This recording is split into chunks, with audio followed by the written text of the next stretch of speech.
that vice chair role. I would also like to start setting up more consistent meetings with whoever stays in that chair role so that they can be prepped for these meetings. So I do want that person, I want both of the chair and the vice chair to have some availability in their schedule to meet with me and keep up to date with these items that we discuss. So just keep that in mind, and I'll just open it up for questions and opinions.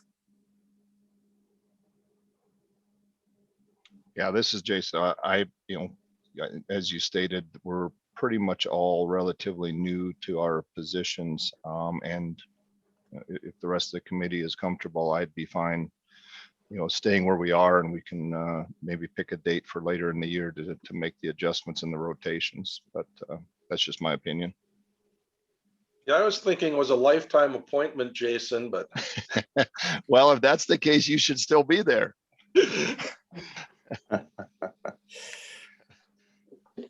I agree with Jason.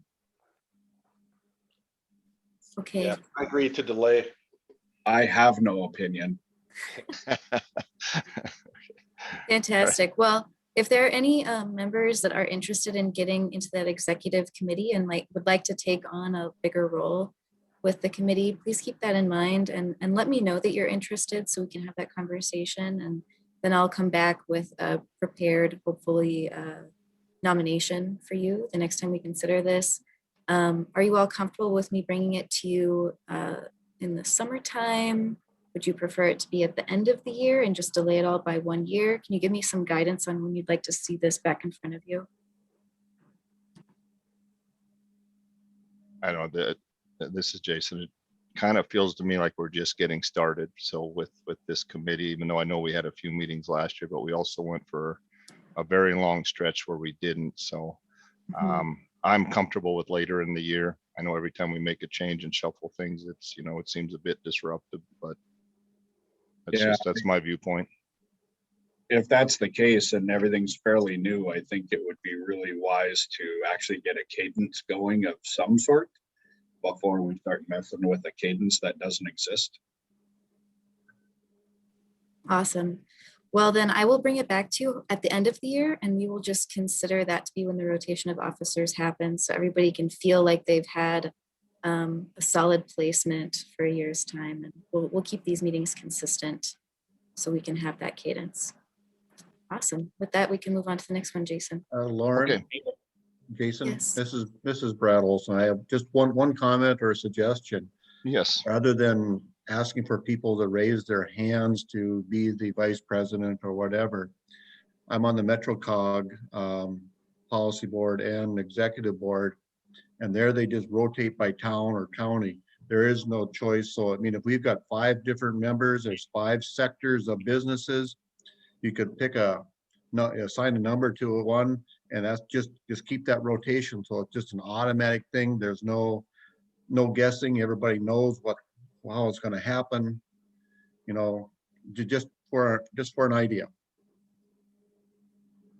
Yeah, Lauren, how many different committees do you anticipate there need? Is there enough to follow that suit and kind of split I think it up? that's a really good suggestion for any board, is to have it designed in a way where it can be that natural rotation. And Brad, if you recall, when we went through the reorganization, I think we had discussions like that. So we have 6 voting members and 3 of them are on the executive committee. So the odds of someone being on the executive committee are pretty high. So odds are all of you will serve on that committee, and you'll rotate through it. And that's also how the term limits are designed.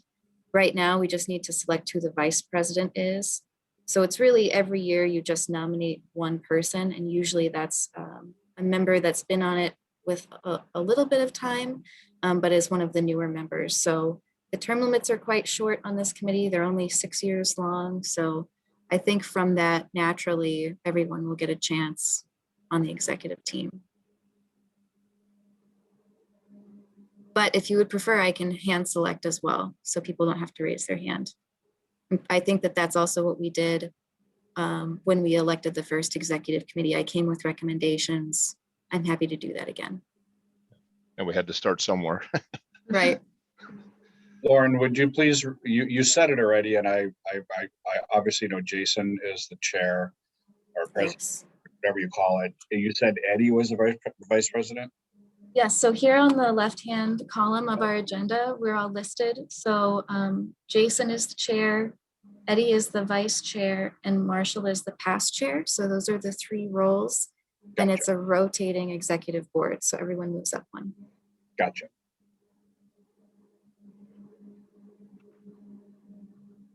It was the third one I was missing, but I got it. All right, so yeah, it feels like that rotation is going to naturally occur for everybody on the committee, given the length of time of terms anyway. So feels like that's probably an okay way to go, and we can always evaluate as we move forward. So is there any course of action we need to take on this today, other than we made the decision to delay it, not something we need to vote on? You've already directed me, I think, through the discussion today to bring it back to you probably in December, give everyone a full year again, and then we can start that rotation in December. Okay, Yeah, it perfect. could be, I think like Brad was saying, you know, if I'm past chair, so I'm services, Jason's manufacturing, then Eddie was banking. So then as the next person, you know, either like Nicole in retail or you know, Paul in utilities, and then, you know, Tom being the new one would maybe be the last one at technology, and you can just, after technology, then it would come back to services. If I'm here, or if someone else is taking the services one, would just rotate through in those 6 categories, kind of in that order. Absolutely. I think that's a smart way to move forward. Okay. I don't know if we need to actually document or capture that in our bylaws or not, but We seems like a will- logical transition. If you have interest in putting it in the bylaws, we can definitely address it. I will say that anytime we change our bylaws, we need to take them to the city commission. Right. And I do think that this is functional enough that we can make it work with, Make it work the, without with the having to way the document. bylaws are written. Yes. Perfect. Works for me. Okay. So I think we're ready to move on to the next order of business on the agenda, and that is the Enclave pilot application project. Lauren, you want to kick us off on that? Absolutely. So we have Enclave in front of us today, and they're going to offer us a presentation. But before we dive in, I want to give just an overview of what's been requested. So to remind all of you committee members what a pilot is, I'll go through this slowly. And if you have questions about how it functions, please do ask me before we dive into the presentation, because the presentation is about the project itself. So a pilot is a payment in lieu of taxes, and that as a program in West Fargo functions as a tax abatement. And what that means is that the applicant, if they are successful, does not have the full tax liability on their property taxes.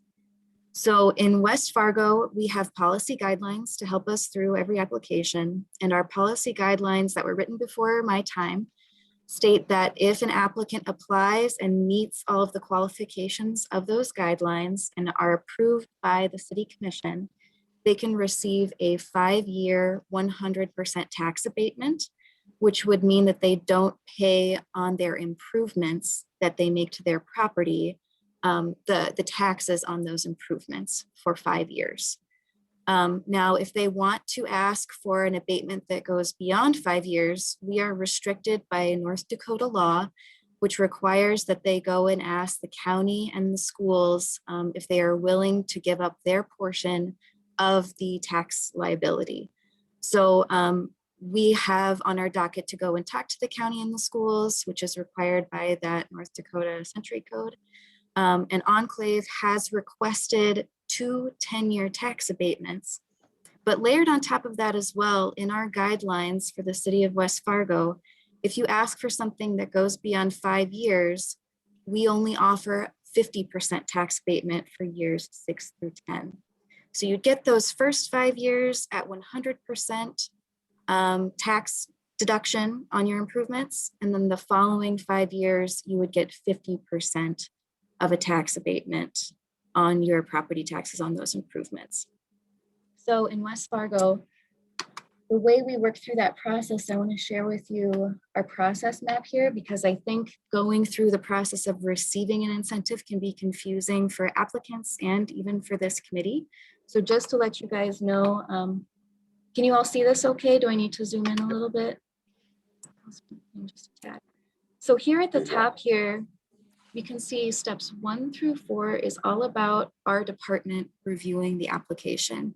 So our department has already gone through the application, returned edits, and really negotiated with the applicant on, what is the investment you're proposing and what is the abatement that you could receive based on our guidelines. So we've had that communication, we've worked with them on their application materials, and then they moved on to committee review. This is still internal, but it goes past me and Morgan in economic development, and it goes out to the other departments in the city.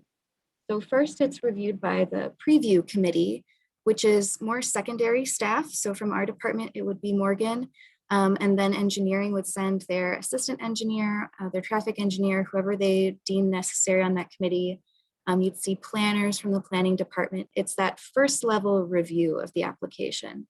And if they approve of that application, it then goes on to review committee, which is the same departments. And these are our project departments. So it's economic development, planning, public works, and engineering are who's reviewing it. So now it goes on to the review committee, which is all of those departments with the directors of those departments, along with the mayor.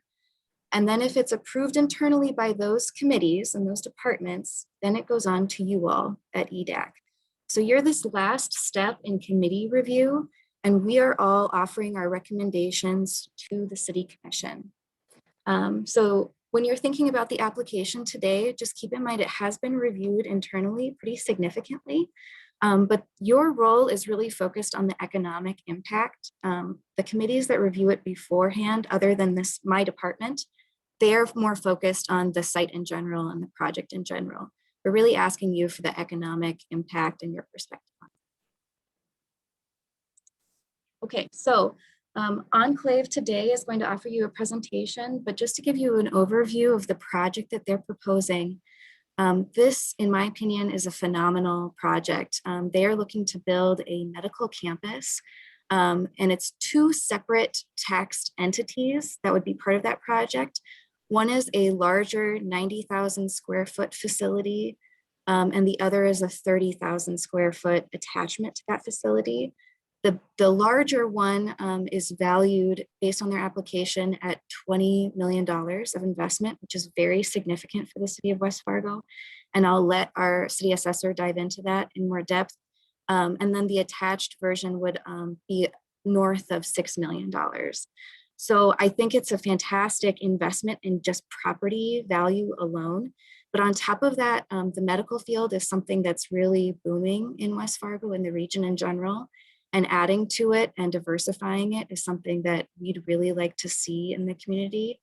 So I will go ahead and take this opportunity to stop sharing my screen unless there are questions on the process or the pilot itself. And are there any questions in relationship to the process or what a pilot is before I turn it over to the applicant to describe the project? Lauren, None for me. Thank you for that.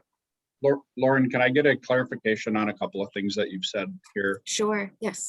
One of them was the pilot. The way that I understand a pilot is that it's it's a payment in lieu of taxes for the improvements made on a property. In this proposal I'm reading, and maybe it's just me not understanding all the back end, I'm reading that they're proposing to pay $100 per property in taxes for the first 5 years. Are you saying that the property tax on that property as it sits today is $100 or less? No, and I apologize for that confusion, but instead, because it's called a payment in lieu of taxes, some payment has to be occurring even though it is a tax abatement. So what I'm saying is instead of paying on those improvements as they normally would, they'll instead pay $100 for those improvements. Exactly. It'll be plus the taxes on the actual value of the current property. That's right. Okay.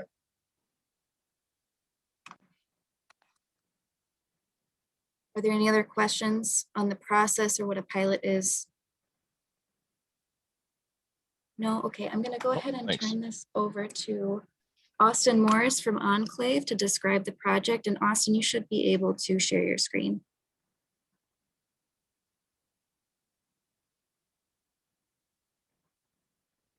Can you all see that? Yes. Yep. Okay. Excellent. Well, thank you, Lauren, and thank you to Lauren and Morgan and the team for helping us through the process. There's a lot of work that goes into putting these together, and they do a nice job of guiding. So I'm the CEO of Enclave Development. We're very happy to now be moved into our new office building in your community. We made our home in Fargo about 10 years ago. And since then have developed over $600 million of real estate in communities we serve. Our mission is to create places and spaces that inspire people to do their best work and live their best lives.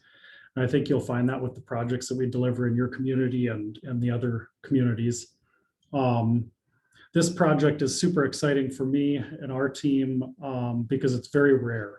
It's very rare and exciting that you get the opportunity to do a project like this.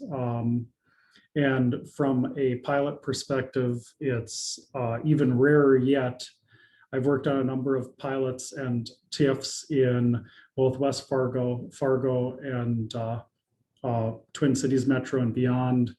And this one sort of takes the cake with checking a lot of boxes from a community development standpoint. And a few of the ones I think about with this Class A facility are an impact to the community and a direct impact to its residents from a patient access and also from a patient option standpoint, adding those options that don't exist in the community. From a job growth perspective, adding significant jobs over the period of time. From a retail spend impact, this area, you guys have done a very nice job of allowing veterans to flourish from a retail perspective. And these folks and the patients that will be seen here will have a positive impact on the retail environment. I believe this project is totally catalytic in nature. You have the last large swath of land that we're planning, this 12 acres and the 20 acres to the east on I-94 with great visibility. And we're hoping we can attract a tremendous amount of jobs and great projects here. And this will be an anchor from my standpoint to anchor really A+ project and translated differently, large tax increment for the future of West Fargo. It's very efficient from a tax standpoint when you have 90,000 square feet on a relatively small piece of property compared to larger land developments with more sprawl. So I feel like it checks a lot of boxes, and I'm excited to share more about the project with you. So what we're talking about today is really one of its kind in the community, not just West Fargo, but in Fargo, West Fargo-Moorhead. We have a medical specialty campus that's private practice, and it's quite large as a private practice facility. We have 90,000 square feet of Class A medical that will include a variety in nature of physicians, clinics, and urgent care. And one of the bigger impacts that's even more difficult to accomplish is the ambulatory surgical center on second floor, which I'll share shortly. Additionally, we have an ophthalmology group, a specialty ophthalmology group that will be the neighbor, and it will also be a partner in the surgical center from a patient access and accessibility standpoint and for ease of patient care. This will be a state-of-the-art facility. The MRI imaging in the facility and the group that we're working with on a design basis is a Class A in nature and has designed facilities like this all over the United States. And that's all they do is medical. The location, we're kind of sad, but sometimes you have a rare and exciting opportunity to cover up your building's visibility off of I-94. So we're situated here. And this layout made the most sense for the medical group to maximize visibility. And as the developer builder on it, as we're situated here, we get the benefit of the river, but we put the client first, and they're our client, and we're super excited about that. They get the option or the opportunity for I-94 visibility, easy access on 23rd to all the amenities on Veterans. And this is their first choice. They want us to pursue West Fargo, and they want this location, period. Say, Austin, this is Jason. Do you have, I looked through the packet, what is the interstate facing side of the building? I mean, what will that look like as you come down the interstate? Did you have a picture of that? I wasn't sure if there was one in the packet we got. Yeah, I do at the end of the packet, and Okay. it's SD set level because we haven't taken it to full design until Sure. after this meeting and the city commission meeting. But it depicts it, I would say, at that 90% level where everybody can feel comfortable, not only in what it'll look like from interstate, but also from a Rusty Goose. This is the development area. Rusty Goose has its own set of covenants to require us to use a certain quantity of stone, hard surface materials, and glass. And then also the corridor overlay on 94 that West Fargo incorporated also levels up that expectation. And I would say what was cool about this project from a design perspective is we had those two documents, we reviewed them against the SD plans, and we exceeded it from the start. So we didn't have to add any more because we were above that level of design. Oh, excellent. Yeah, as you said, we're running out of property in this area, and since it's so visual to not just people coming to the proposed medical center, but to other businesses, we want to make sure it's obviously quite appealing. So Yeah, great to hear. This will set the stage for that, and then also we're working on projects nearby this. And when you do a building of this size, from a tax increment perspective, it's very efficient. If we were to smatter a lot of 10,000 square foot single-story office buildings, the tax increment benefit would be probably 1/3 of what it would be with the impact I think we'll have here and on future projects. So it'll be a pretty cool, I would rate this by the time we're done. This will be, along with the great work that's been done over here at Bobcat, Titan, High Point, this corridor will be first class. First class, not just for Fargo, but in my mind, first class, period. So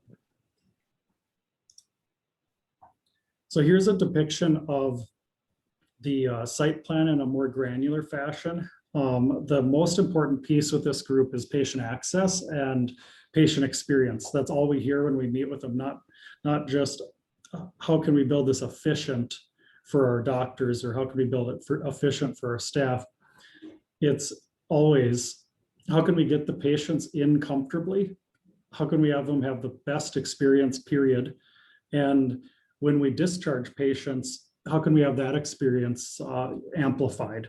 And what's interesting is that they added a pickup, essentially an enclosed heated garage that was designed to look terrific with the building design, but still accomplish the goal of being able to discharge, especially elderly patients, but discharge patients without having to bear the elements, without having to walk on icy conditions or bear our winter, and be able to pick up people and bring them away from the facility without having to enter our climate sometimes. What you're seeing here is the first level. I'll go through the first, second, third in more detail in later slides. But so unique opportunity, we have a few things to visit about is we have hotel style accommodations, which will be a first for our community. Currently, you can do same day surgery up to the 23rd hour, and then you have to discharge. The hotel, which is being reviewed at the Department of Health level prior to construction, would allow not only to advance the stay period, but also allow more practitioners and surgeons to operate out of this facility because some surgeries just take longer than that time period. So that's really exciting for them and us to be a part of. We'll have an on-site pharmacy, so patients can be discharged and not only be given medications, but also be able to come to this facility, know their docs and know their providers that provide care after surgery. The second floor ASC, the Ambulatory Surgical Center, that's where all the procedures will be completed. And they're going to fit all of it out except for a couple ORs for future expansion. So they're not just thinking today and building what they need today. They have an entire third floor to occupy in the future with other practice providers and surgeons. So it really acts as sort of a private practice incubator for additional surgical care in our community.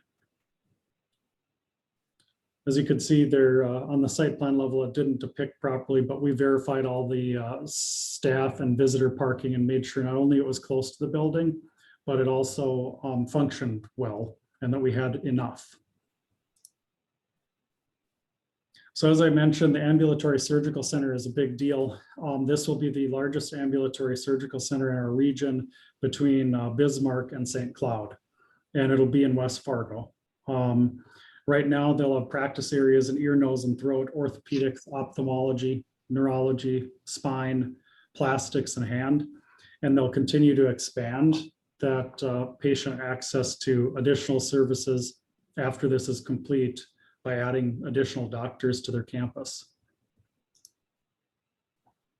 Here's a closer depiction of first floor.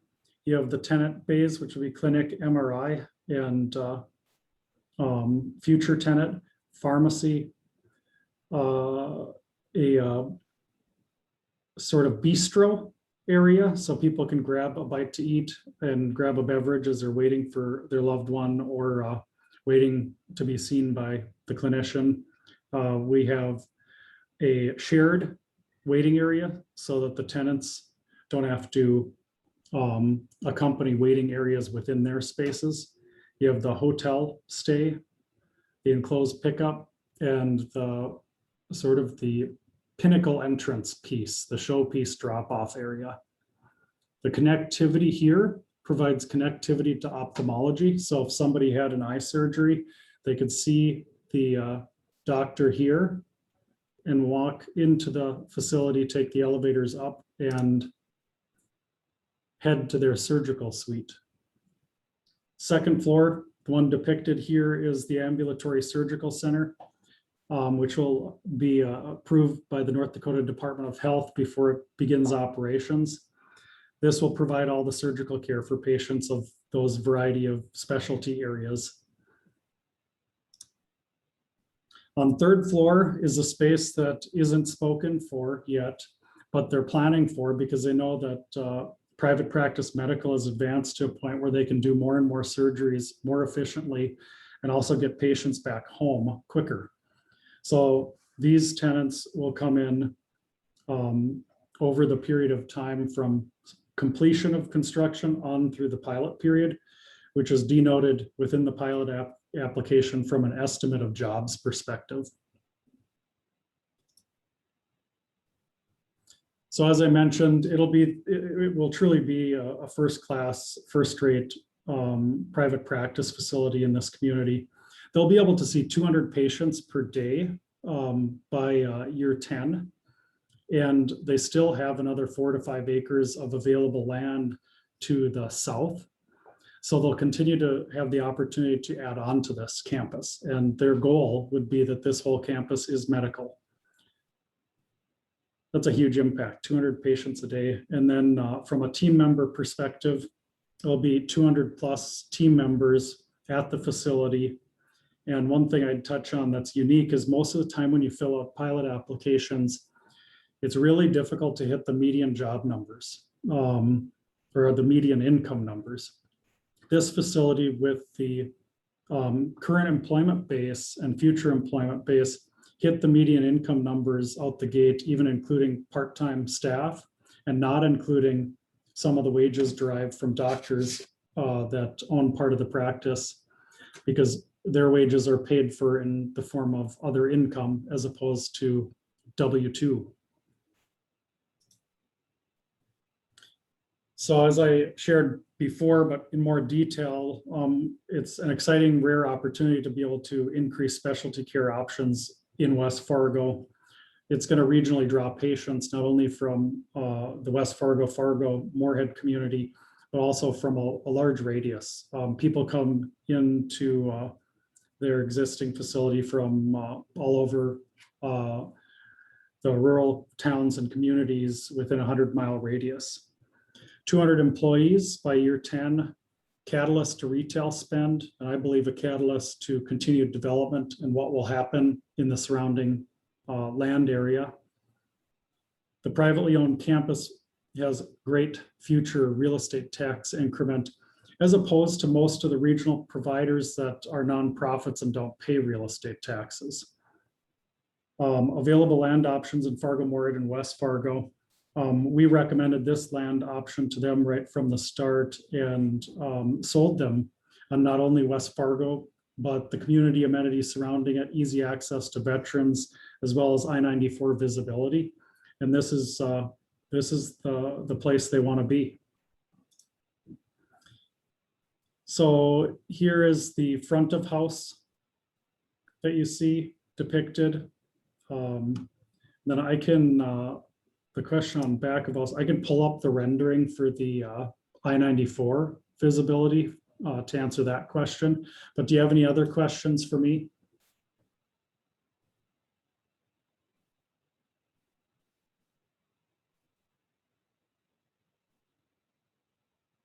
What is the timeline of the project? So the Maybe I missed that. yep, the medical specialty group will begin construction this summer, late summer. And then the ophthalmology group would begin construction the following season. And the length of construction, Yep. couple years or? So this is nearly a 2-year endeavor. The shell is probably 16 months, and then there'll be pretty intensive fit up with the surgical center and the different clinic spaces. So probably looking at late 23, 24 before actually functioning as a center. Yeah. And then what does the, you mentioned jobs and up to 200 full-time in the medical field jobs by, was it year 5 or year 10? I don't recall, but do you have is there a projection of what that growth rate looks like once the facility opens? Yeah. I think, Lauren, do you have that Excel? I can help. Andy? Yes, Yeah. yes. So we did the calculations of both of these facilities and averaged the salaries. And we have 203 jobs total with an average salary of $64,000 a year. So that's the average salary. If you want to see the breakdown, it's in your packet, which I can share my screen and go to, but it's in the application and it's outlined per year as well by the applicant. No, that answers my question, unless somebody else needs to see that. If it's in our packet here, I have it.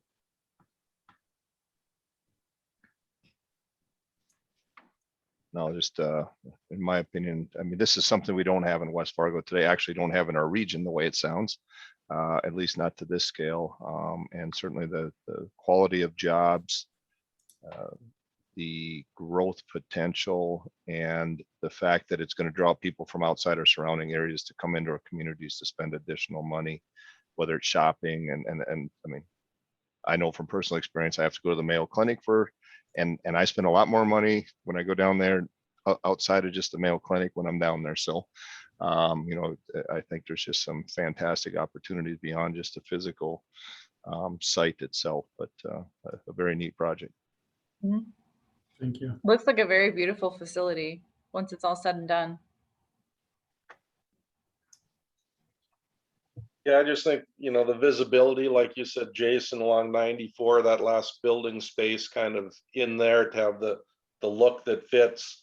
Primary sector, I think the jobs and the wages, everything fits. I know Lauren and her group had that all laid out, bringing people in. So it looks like a great project. I'm familiar with some behind the project. They do a A1 job anyway. I mean, this is a go with who's involved. I know it said they're confidential at this point, but how they're operating now, that they can make this go, it won't be a problem for them.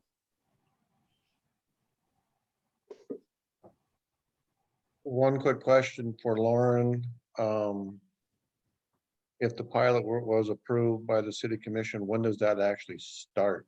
Once the building is completed or when construction starts?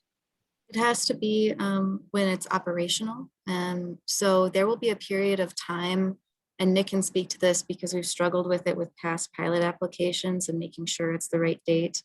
But it'll all be outlined in an agreement before it comes to city commission to help with that answer. But as it's written in the application, I believe it starts in 2023 for the first facility. But there is that time in between where it can be partially constructed and there will be pretty significant taxes on it. But that's just the nature of having to go through a development, unfortunately. But in fact, I think that's the best for the applicant because it's when it's at its highest value that they'll see that exemption. So even if they do have to pay some taxes while it's partially complete, it is the best for the applicant in that way. But is that right, Austin? 2023, I believe, was the first start date that you gave for the healthcare group, which was the larger facility. Yep, for when they begin operations. So they would pay taxes on the current land base, and then at a future date, if the assessor assessed construction improvements, they would pay taxes on the percent complete improvements as valued. And then the pilot would be in effect upon occupancy and operations.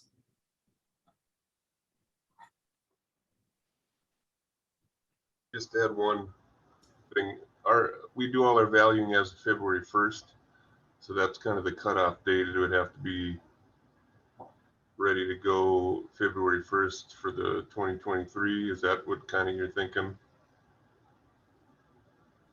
So the project, if it started August, would be complete by roughly August 2 years later, or I should say be operational. So we'd have a sort of a partial odd year. Mhm. Okay. So it'd be the following 2024. That it would be full or fully assessed. Yeah, so it feels like there would be an assessment as it is right now that's obviously payable in 2021. If they start construction in August, there'll be some improvement done. So there would potentially be a higher assessment for 2022 February, which would, let's see, now let me think about that. That February 2022 assessment gets paid in 2023, right? Or the end of 2022? Yeah, it's billed in December. So we usually say it's, billed in the same year. So then there would be the February 2023, which would have a lot more done, but it's still not complete. So then the first, like, if we think about dates that this would come into effect would be the December 2024 billing. Is that right? Yep. Okay. We will figure all of these timelines out with the assessor and our attorney in between this meeting and the city commission meeting. We don't like to spend that money until it's gone through the internal review process. We would rather engage with our city attorney after it's been reviewed by committees. And then we'd have that agreement, which would have all these dates solidified and assessment dates solidified by the city commission meeting, which right now is set for April 5th. Okay. So the other thing that I find interesting is that apparently this is being proposed to be some sort of a for-profit medical facility, which is great. If this were a Catholic Health Initiative or Sanford Health or whatever, those are all nonprofits, they would all qualify for no taxes at all or reduced taxes of some sort, have to pay improvements. But I really like the idea behind this concept.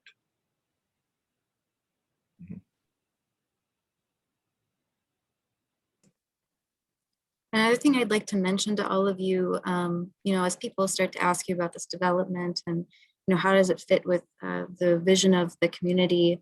Something I would like to mention is that in the West Fargo 2.0 plan, there's a section highlighted about supporting our senior population especially through increased amenities and services. And I do believe that this project would be offering that amenity and helping support that population in West Fargo. And just like any other commercial project, it would also be helping us bring in more commercial. I think something that would really hurt our hearts between planning and economic development would to be seeing this property turned into some sort of townhome or residential space. It's prime for commercial, and I'm really pleased with the proposal here for meeting both of those needs in the 2.0 plan. So that's another thing to keep in mind. So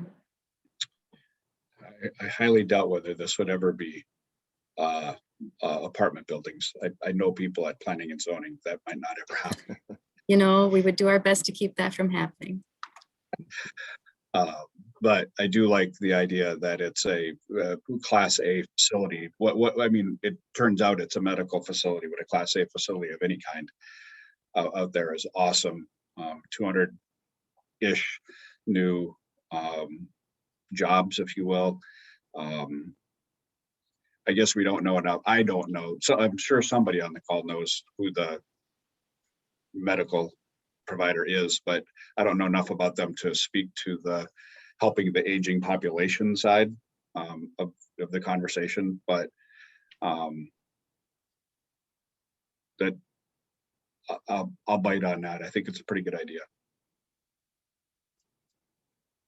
Just the question I have, Lauren, is, there are really kind of two different applications. Really, one's the ophthalmology group and one's the medical center. So we can take both of those at the same time. Will they have different start dates in different years? Because I think Austin said the ophthalmology groups maybe a year later down the road. Yeah, so they're two separately taxed entities, and we would have to write two separate agreements, one with each. That also will help us, if one does underperform for whatever reason with meeting their proposed investment or meeting their proposed jobs and salaries, it won't impact the other one. So it would be two separate agreements. And we'll do two separate motions for one for each one for this. That would be ideal. Yes, thank you. Okay. All right. I mean, I'm prepared. I think this is a great project for West Fargo. I don't see any real issues or red flags. So if we need two motions, I'll make one to approve the medical center as proposed, and we can, you want the second motion at the same time, or do you want one at a time, Jason? I don't care. Well, let's maybe just go through one at a time, and I'd probably end up at the same spot, but if we do one. So the first one, the motion is for the 10-year pilot in payment in lieu of taxes for the what we call the main building, but the $20 million investment. Do we have a different name for that building? That one we are calling healthcare group. Healthcare group. And the other one's the ophthalmology for the healthcare group building. So we have a motion for that. Any further questions or discussion? I guess I have one, and I think it's in the packet, but I'll ask it anyway, Austin, because this is, I think, one of the questions we ask her anymore is, if this was not to be approved today, would this project still happen? I'd have to inquire with the client, but in pursuing this location, they wanted to know where they should go, also based on, with the size of their group, what the economic sort of incentives would be based on a comparison with Fargo, West Fargo, Moorhead. So I think what I'm hearing is a very big contingent point whether or not this project is actually done at this location under these conditions. So Jason, this is Tom, and I'm going to ask the question that the public's probably going to ask. Part of the application process, one of the questions is, has this applicant received any incentives in the past? And the answer to the question in the packet is no. I guess my question is, who's actually making the application here? Is it healthcare group, which we don't know who that is, or is it Enclave? And the only reason I ask that is because, and this isn't I don't want to torpedo this, but I think is a very big public perception that Enclave themselves has gotten different incentives from the city of West Fargo. So I rather nip that in the bud before it gets Yeah. too.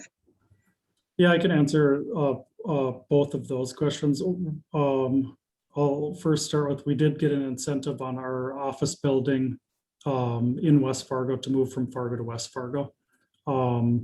That, to my knowledge, is the only incentive we've received in West Fargo. The applications were completed by each group independently and are owned by them independently. Enclave has zero ownership in the building's facilities. We are simply acting as a service provider.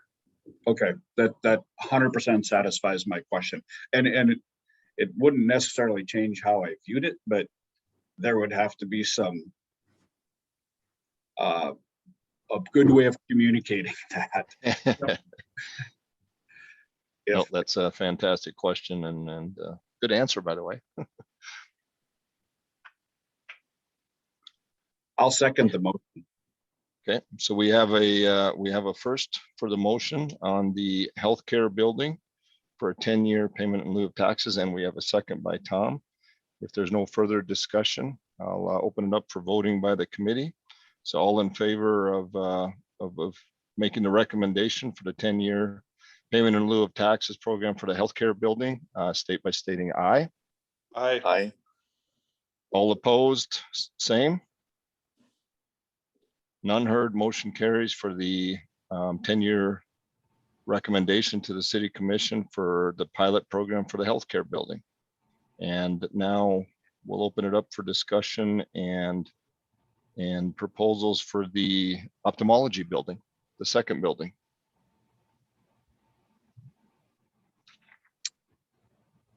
I'm gonna ask one question on that. They're proposed as two different entities. I get that. Are they different but similar? Are they different but connected entities? So they are different in the fact that the ownership within the ophthalmology center is distinct, but the owner of the ophthalmology center has ownership within the surgical center. Okay.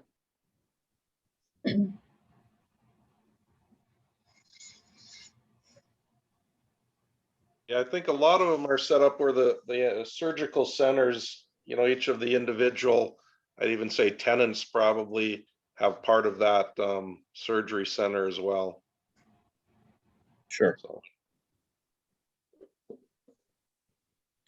I'll move to approve that. I move that we approve the application for the ophthalmology center. Okay, so we have a first for approving the recommendation for the ophthalmology center. I'll for second the- that motion, Jason. This is Paul. Okay, and Paul seconds that. If there's no further discussion, I'll open it up for full voting by the committee. All in favor of approving to the recommendation to the city commission of the pilot program for the ophthalmology center, state by saying aye. Aye. Aye. All opposed, same. Hearing none opposed, motion carries. So both of those will be recommended to the city commission for their consideration and approval. So now this wonderful project, hopefully that we see come to fruition in our community. These do not come along very often, if ever. Austin, thank you so much for your presentation. Thank you guys so much. Have a good day. All right, thanks, Austin. Really Thank appreciate it. you. Thank you. Okay, let's see, Lauren. Yes. Next item on the agenda is you and Joe to talk about our Greater Fargo-Moorhead Economic Development update. That's right. So I'm not sure how many of you are familiar with how we have been compensating the Fargo-Moorhead EDC. But as I understand it, and maybe Tina can help me out with this, basically each year we, don't mean to startle you, Tina. But each year we basically pay an invoice and it's just been negotiated each year, as I understand it, or has been a traditional amount that we've paid. And really through the leadership of Joe, we started to talk about why don't we get this in writing and really understand what are the services being provided by the EDC? And also, what does our Economic Development Department do to help them in that service? So we have been negotiating an agreement for quite some time to figure out what are those services and what should the compensation be. And we've also been asking a lot of questions about how do we compare to other communities that also compensate the EDC for their services, and how can we make sure we're equal to that. So before we dive into making a decision on whether or not we would recommend an agreement like that, I'd like to give Joe the floor to really talk about what are those services and what have we put into that professional services agreement. And then when he's done, we can talk about the agreement itself. So Joe, go ahead. Yeah, thanks, Lauren. You hear me okay? Mhm. Great. Can I share my screen? Is that okay? I know there was a packet in the I can information. share it too, Joe. So whatever you prefer. Let me see if I can do this because it might be easier for me just to control it. Are you seeing my screen now? Yes. Okay, let me find the presentation. Okay. So, and thanks for the opportunity just to give the EDAC an update on the organization. And I'll just say at the front end, it's been enjoyable for me, especially in this last year with Lauren on board and her leadership, to really kind of dig deeper into the relationship. And we're very much about, and I've always been very much about, kind of the process and the relationship being a little bit more strategic and known versus just broad, hey, we work together and these are the kind of things we do to try to help. So we're trying to structure that a little bit more. And so I want to just take a few minutes to make sure that everybody really understands. And some of you have maybe had opportunities to be in presentations that I've done about the organization, but I really want to focus on outcomes for West Fargo, kind of the general services that would be languaged within an agreement, and also give you a sense of how we're funded and how your investment compares to the other public entities, which was a question or a suggestion that Lauren had, which I thought was very appropriate. So there's really only four ways that this economy or any economy grows, and they're really by what's causing money to come into the market from outside. And so obviously we know there are transfer payments that happen between governments, whether it's the state government to West Fargo or it's the federal government that either directly goes into the local government's needs, or it's retirees who live here who get pension checks and Social Security and other things. There's also the tourism aspect where people are coming here for events or work and visiting with companies in the marketplace. And obviously they don't have to do that, but they do that because of the tourism aspect or because of other assets that we have in the region.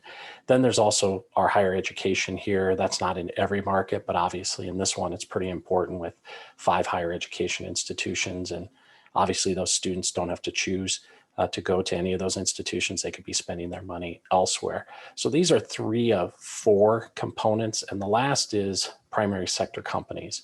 And that's really what the EDC was formed to do, believe it or not, 75 years ago. So when we started 75 years ago and to today, our mission is the same, which is how do we work with these companies? And there are about 500 or 600 in this region, located throughout the region, that every morning they wake up, they're worried about selling their products nationally and globally. They don't sell a majority of their products in this market. And a lot of times that means they can move elsewhere and still serve their clients. So it's really those primary sector companies that make up the bulk of the overall economic dollars that come into the marketplace that then just get churned by various activities that are happening here, whether it's healthcare, education, or shopping, whatever it might be that we spend our money on locally here in the marketplace. So our focus is purely primary sector and always has been. And so with that in mind, I just want to share some outcomes of the work that we do and manage for the region and obviously for West Fargo. We have a number of goals that we set, the board sets Bernie Dardis is on the board of directors with the organization. And the board set a number of goals over 3 years. We're in the third year of that 3-year plan. And it's really around how many projects does our organization work and assist companies to help them either grow from here, be created here, or move to the market. How much investment are those companies making in the marketplace? How many direct jobs are they creating? Which leads to a lot of what we call indirect jobs because it supports other business in the communities. And then what kind of square footage are they adding in construction and tax base? So we have those big goals, and I'm just happy to say that we have surpassed 2 of the 4 goals. And in terms of investment and square footage, we're pretty close to surpassing the goal for job creation. And the number of projects probably won't hit that this year, but quite frankly, the bigger goals are the more important ones. And we're well on our way to achieving those. In addition, I just want everybody to know about 25 years ago, West Fargo, and Cass County all pooled money together, about $7 million, to direct it towards loans to help mostly primary sector companies grow in the marketplace. And over that time, and in fact, the updated numbers, because this was back towards the end of last year, over that time, about 250 companies have been helped with that fund. And about, I think, close to 25% of those projects are West Fargo-based companies that have, used those loan dollars. In fact, it started at about a little over 7 million. We've loaned out 15 million of dollars, so they've essentially been loaned twice. And it's helped to generate about 6,000 jobs and over $500 million of investment in that time frame. Now, obviously, projects that take place in rural Cass County or in Fargo are still going to benefit West Fargo because of shopping, where people live, school districts, and other things. But I just wanted you to know that this has been a pretty good investment that the communities and the county made 25 years ago that are still, reaping a lot of benefits to the regional economy. And those investments have a lot of impacts. I mentioned how we help primary sector companies, and their investments lead to other spending.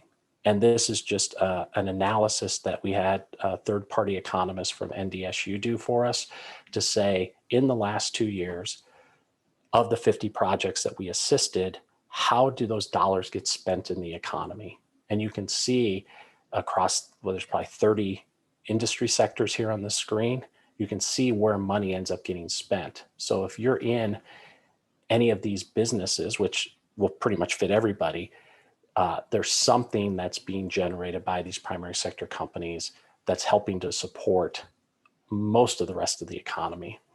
And that's really what it comes down to. This is about how you invest to support primary sector, which then helps to support so many other things in the marketplace.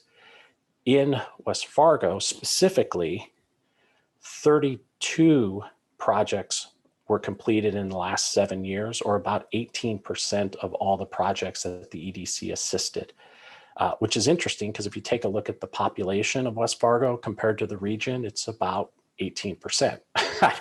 Don't know, just kind of happenstance, I think, but also the total investment of those projects has generated about $3.8 million in taxes to the local taxing entities. So the school boards, the park districts, the city governments, obviously receive. And by the way, I just want people to know that excludes incentives.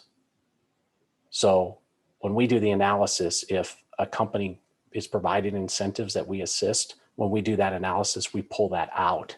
So these are net gains in tax revenue to the taxing bodies. I just wanted you to, be clear on that, because a lot of times we'll bring projects forward to EDAC and to the commission asking for assistance, and we make sure that we pull that out. So it's a net, we show the net gain. Now, there are a number of services that we provide as an organization, and this kind of gets into the professional services agreement, but just at a high level, we help managing the Growth Initiative Fund. We do that at no charge. One of my staff spends probably 70% of his time on that. and helping our primary sector companies to grow in West Fargo and across the region. We provide monthly economic indicators, so we keep track of what's going on with the economy and how we compare to other markets. And just kind of a side data point, in the last year, the US economy has lost 10 million jobs and about 6 million people out of the workforce, okay? Our region has actually gained both jobs and more people in the workforce. So it's really kind of an interesting dynamic that we're seeing. We're almost like 180 degrees of what we're seeing at a macro level with the national economy. But we collect and provide that kind of data. We also do what we call our BRE, or Business Retention Expansion Outreach. And we work closely with Lauren and the team to have strategic conversations with the primary sector companies in the region, whether that's with, Jason at Cargill or any company. We want to be able to collect strategic data and use it to help drive public policy and help those individual companies. And that's kind of one of the lead roles we play in helping Lauren and the team to do those interviews, collect that data, and kind of coordinate those efforts. We also are in the process now of working through what we call a document ready sites program to identify and make sure there are sites available in the region. We have several sites identified in West Fargo. And I think by June, we'll probably have in the region at least 3 sites certified, with the hopes of getting another 8 certified over the course of the next 12 to 18 months. And this helps us when we get contacted by companies, whether here or elsewhere, because they need a site, they need a place to grow. And if we don't have sites that have the information they need, they'll move on. Because again, we deal with companies that don't have to be here because their clients aren't here. So we want to make sure they stay in the market. And then we also provide, and we do this, and we've been talking to Lauren about this through the city websites, is we purchase a system that allows us to showcase all building sites and community data. So everything from TIF districts to industries within the community or region, to all the buildings that are available through the MLS system. All that goes through this system. And just so you know, Lauren, kind of side note here, we just talked to the folks with the people who provide the software, and we'll be working with you very shortly to connect that through the city's website. So if anybody goes to West Fargo, they'll get the same exact data just on West Fargo. If they go to ours, they get the whole region. And this is at no charge to the city. We pay about $8,000-9,000 a year just for that particular service. We also do all the project management when projects come in. So we'll respond, we'll reach out to Lauren and the team to collect necessary data for projects, and we'll help follow up and manage those projects. Not control them, but manage them on behalf of those clients, looking at the marketplace. And then we also do some public policy support. I was just on calls last night and today with state legislators on various policy initiatives to support primary sector industries within the region. And all told, between myself and about 5 other staff, we've got 70 years of economic development experience that we can provide to the team in West Fargo. So lastly, I'll just put up kind of the numbers. Our current investments that we get from the public sector, you can see there. Obviously, Cass County is our biggest investor, and followed by Clay County. And then you can see the investments by Fargo-Moorhead, West Fargo, and Castleton. About half of our funding comes from the public sector, the other half from private companies throughout the region. And our goal is to see that breakdown over time grow, where we're having a higher percentage from the private sector. But obviously we still, I think, need, and I think it's still valuable for the public institutions to support us because of the tax base, property tax, sales tax, and others that our work helps to generate. So with that, I know, Lauren, as you mentioned, we've been working on this professional services agreement and going through the details of it.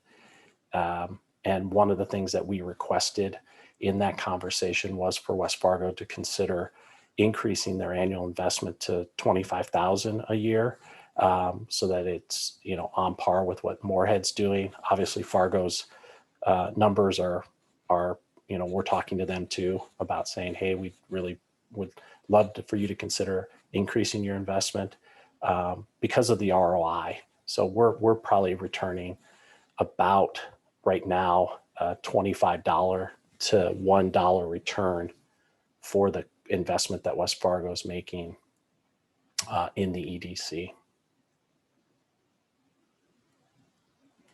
So I'd take any questions or comments that anybody has. And I would just like to add, before there are questions, that I think foundationally we need an agreement. I think the way that we have been operating is a little uncomfortable for us to be giving a check to an organization without an agreement for that to happen. So regardless of the conversation about what the compensation should be or what the services are that we expect, I think that agreement does need to be in place. And that's just a baseline. And what I would say is that by having this conversation about the agreement, I feel very satisfied with the types of services that I've seen over the past year that I've been here. Primarily, a huge help that my department just cannot accomplish on our own is those business retention and expansion visits, along with all of the data sets that we have access to through the EDC to help pull in new business. And also just having that regional marketability is something that we could not accomplish on our own to the same scale that's provided by the EDC. So just want to provide that as some more foundation for you to start the conversation, but I'll open it up to questions again. Yeah, I guess I didn't understand before today how this, how the arrangement really was, other than, like you said, Joe, was kind of a loose. We knew we had a partnership and an arrangement, and we kind of went with that. But I certainly would support having something in agreement and documentation that kind of spells that out. I think just the visibility and clarity, if anybody ever questioned it, I think it's just important for due diligence that we would have that. So I would certainly support that, and would presume that Lauren, you and the team would work and drafting up what that is. This is not it today, obviously, but certainly portions of it would be included. So. And thank you, Jason. Let me say we do have a very substantive draft available.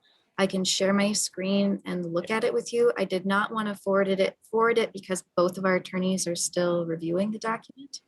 But by the time it gets to the city commission, that draft will be done and they would actually have access to that document. So we wouldn't just be passing a document willy-nilly. Right now, we just want the foundational approval of, does the contribution amount sound accurate, and are we getting the services that West Fargo needs out of the EDC? Yeah, just to kind of add to that, understanding the data, the resources, what you are able to tap into.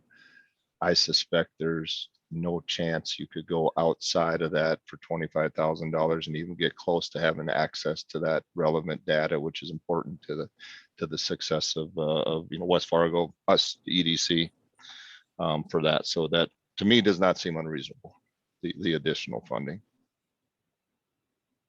And if I could add, Jason, just internally within our organization, we put a lot of effort into technology so we can get more accomplished.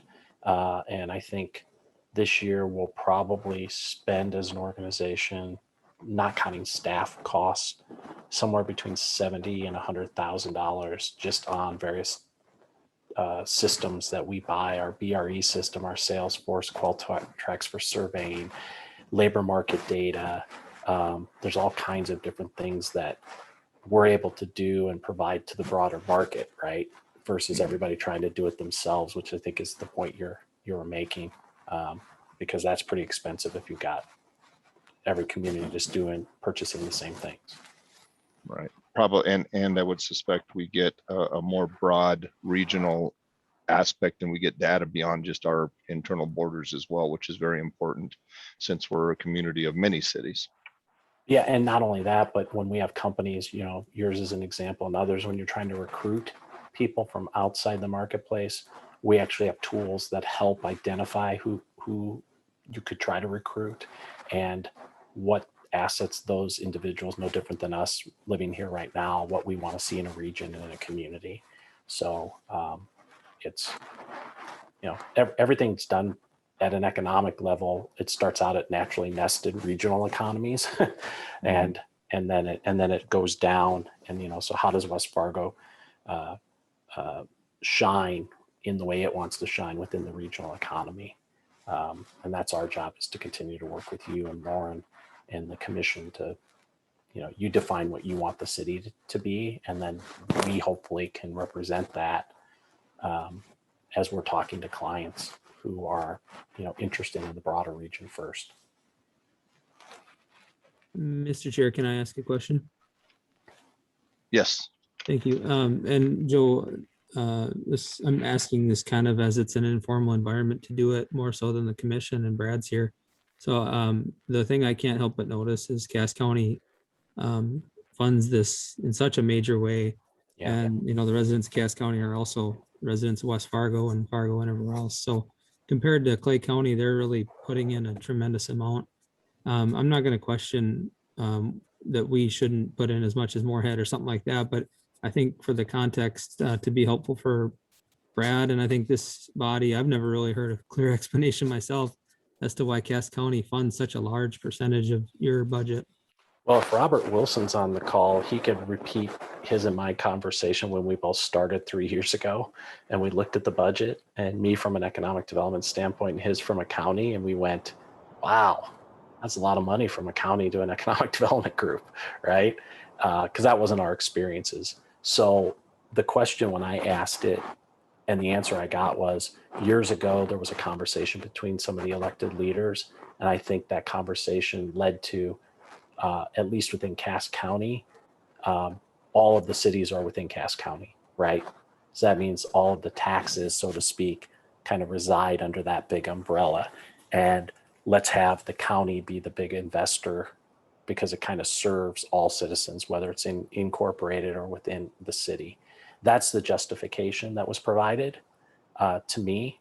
I can tell you from my experience in other states and other markets, I think the view has tended to be a little different in that within the tax base, if it's in West Fargo gets a percentage of that. If it's in Fargo, they get a percentage, but they don't each get the same, they don't get each other's in property tax or sales tax, whereas the county collects their percentage across the board. So by having that current structure, which at the end of the day, if that's the way people want it, I'm fine with it personally.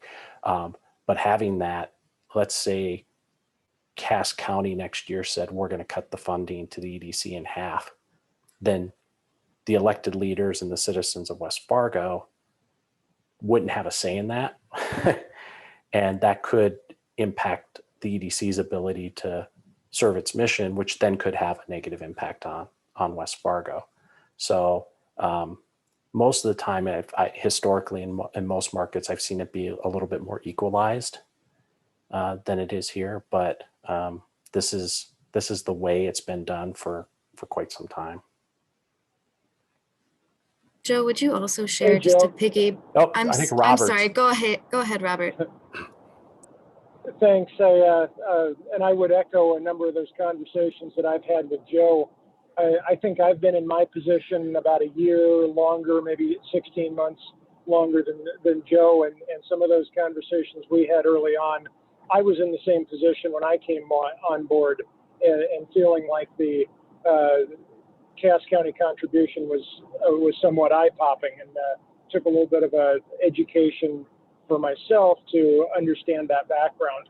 And one of the common conversations that Joe and I have is his reinforcing the message that they're looking to diversify their income sources, mostly primarily among the private sector, but also among the public sector as well. And so our commission understands the value clearly of the EDC, but this is a significant investment from the county, and in any way that we can appropriately share that with the broader community We think that helps everybody because that obviously the economic benefits of increased primary sector activity, rising tides raise all boats.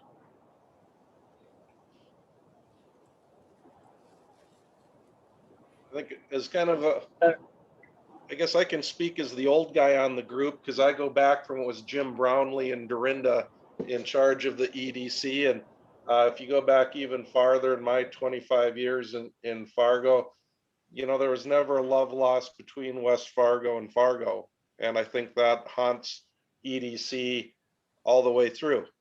And you can go all the way back to West Acres and the deal that was cut for taxes and what happened on 13th Avenue and some of those. And, Fargo doesn't have its own EDC individuals. They rely on Greater FM EDC at, West Fargo and Moorhead, I believe. Moorhead also has its own, their own personnel that they've hired and pay for. So yeah, Fargo pays a little bit more than Moorhead and West Fargo, but yet we have, at least Lauren and Morgan, two of our own staff that do some of that work. So there's a lot of history that I think goes back into, I think even Moorhead got along better with Fargo than West Fargo got along with Fargo for years and years. So, you kind of look at to go up to what Fargo is paying, I think would be kind of tough, and it's up for the commission. And like I said, West Fargo always felt we had to have our own person and look out for ourselves. So, you went from Dorinda to Mark to Matt and now Lauren. So there's kind of a long history. And I think the EDC, a lot of that's in the past. I'm not saying anything, Joe, that it's that way now, but there are a lot of hard feelings in some old time people still in West Fargo that go back. So it's an uphill battle. So I guess I just want to share there is history going back a long ways, more than the 3 or 4 or 5 years. I'm talking the 35 years. Right. That really caused some issues when it comes to economic development, which I fully agree is whether it's on the Clay County side or the Cass County side. I mean, everyone improves when we get primary sector businesses to come in. But there's still hard feelings that unfortunately still exist. And if I could just add, I think that the decisions that West Fargo has made, and by the way, recently, probably in the last couple of years, Fargo has had a person that's been more focused on economic and community development. But I think when you look at what West Fargo's built and the work that Morgan and that Lauren do, it isn't all primary sector. There's so much community development activity that's going on within the city too. And some of the discussions that obviously you have as an EDAC don't apply directly to our relationship. And I just want to make sure that we have a really clear understanding and a really good relationship with Lauren and the team and all of you, and that it's written down. And when we say we're going to do something, we can go back and say, was this done? Both ways. Because when we have projects, sometimes we have a day or two to respond. And if we reach out and we don't get a response, then that falls on West Fargo. And if we don't do our job, that falls on us. And there's a good way to just kind of constantly be checking that in a positive way, not a, hey, I got you kind of thing.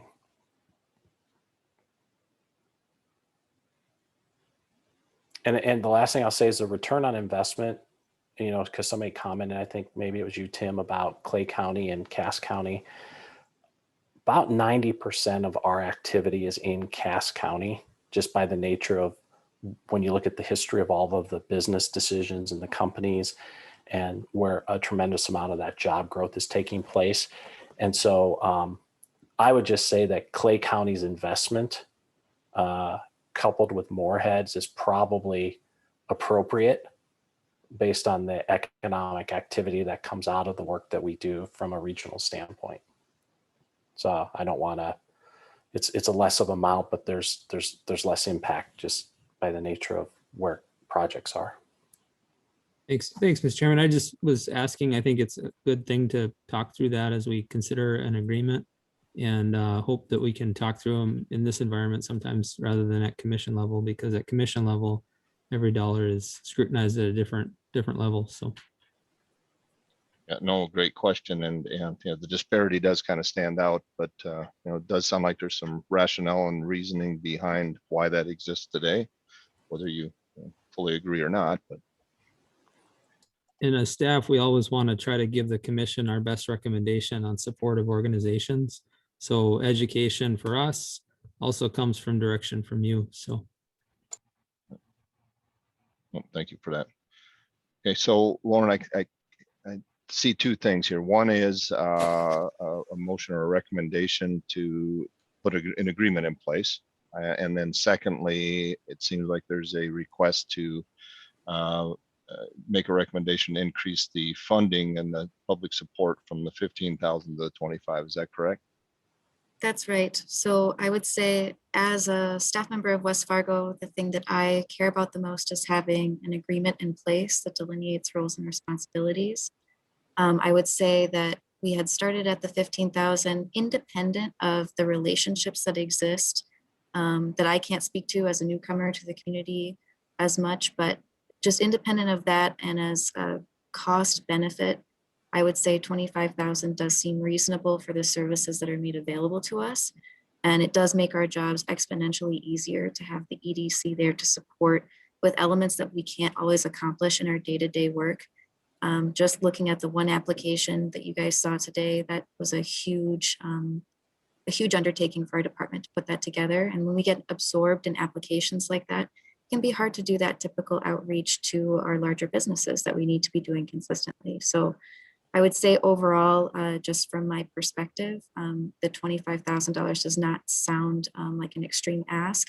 Really is just looking at those relationships with the other communities, I think, where we might get caught up. But I would look for a recommendation for an amount from EDAC that I could take on to the City Commission, and also recommending approval of an agreement, regardless of what your recommendation is for the amount.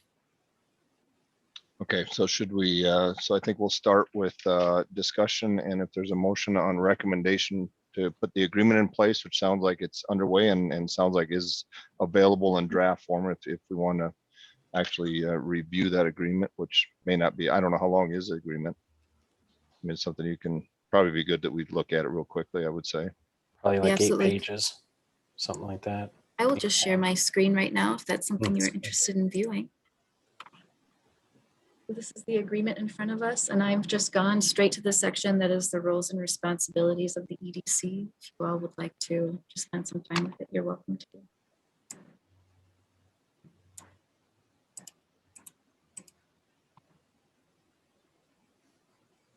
Okay, so it does talk about some of the information systems that are available, so good, I was looking for that.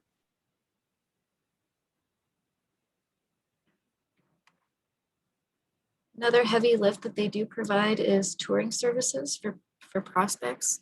For those larger businesses, that often can be a huge absorption of staff time. So that's a fantastic offering.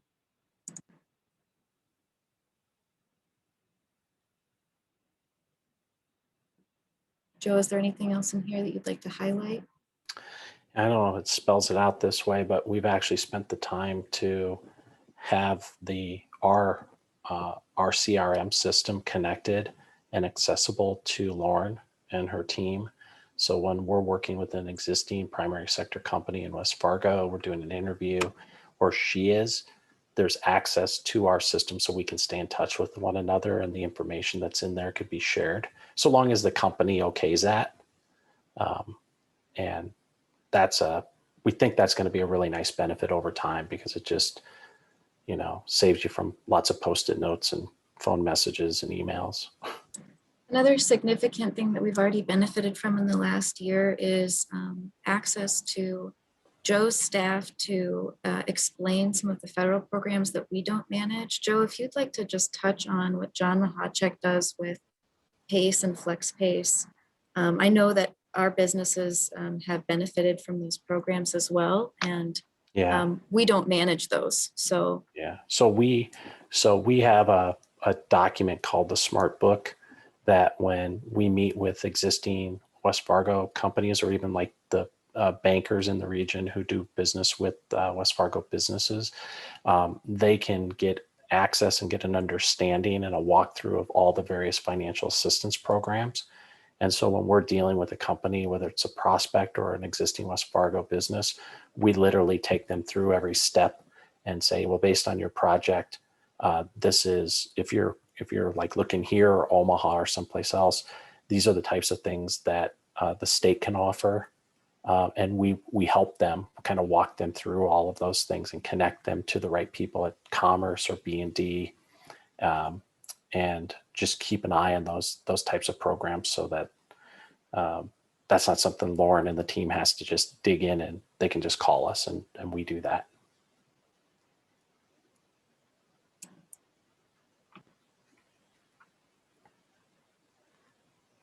Okay, any questions from committee members or any of those on the call here, or a motion on the agreement? We're recommending that an agreement be put in place to be sent to the city commission, or finalized, I guess. It's kind of there.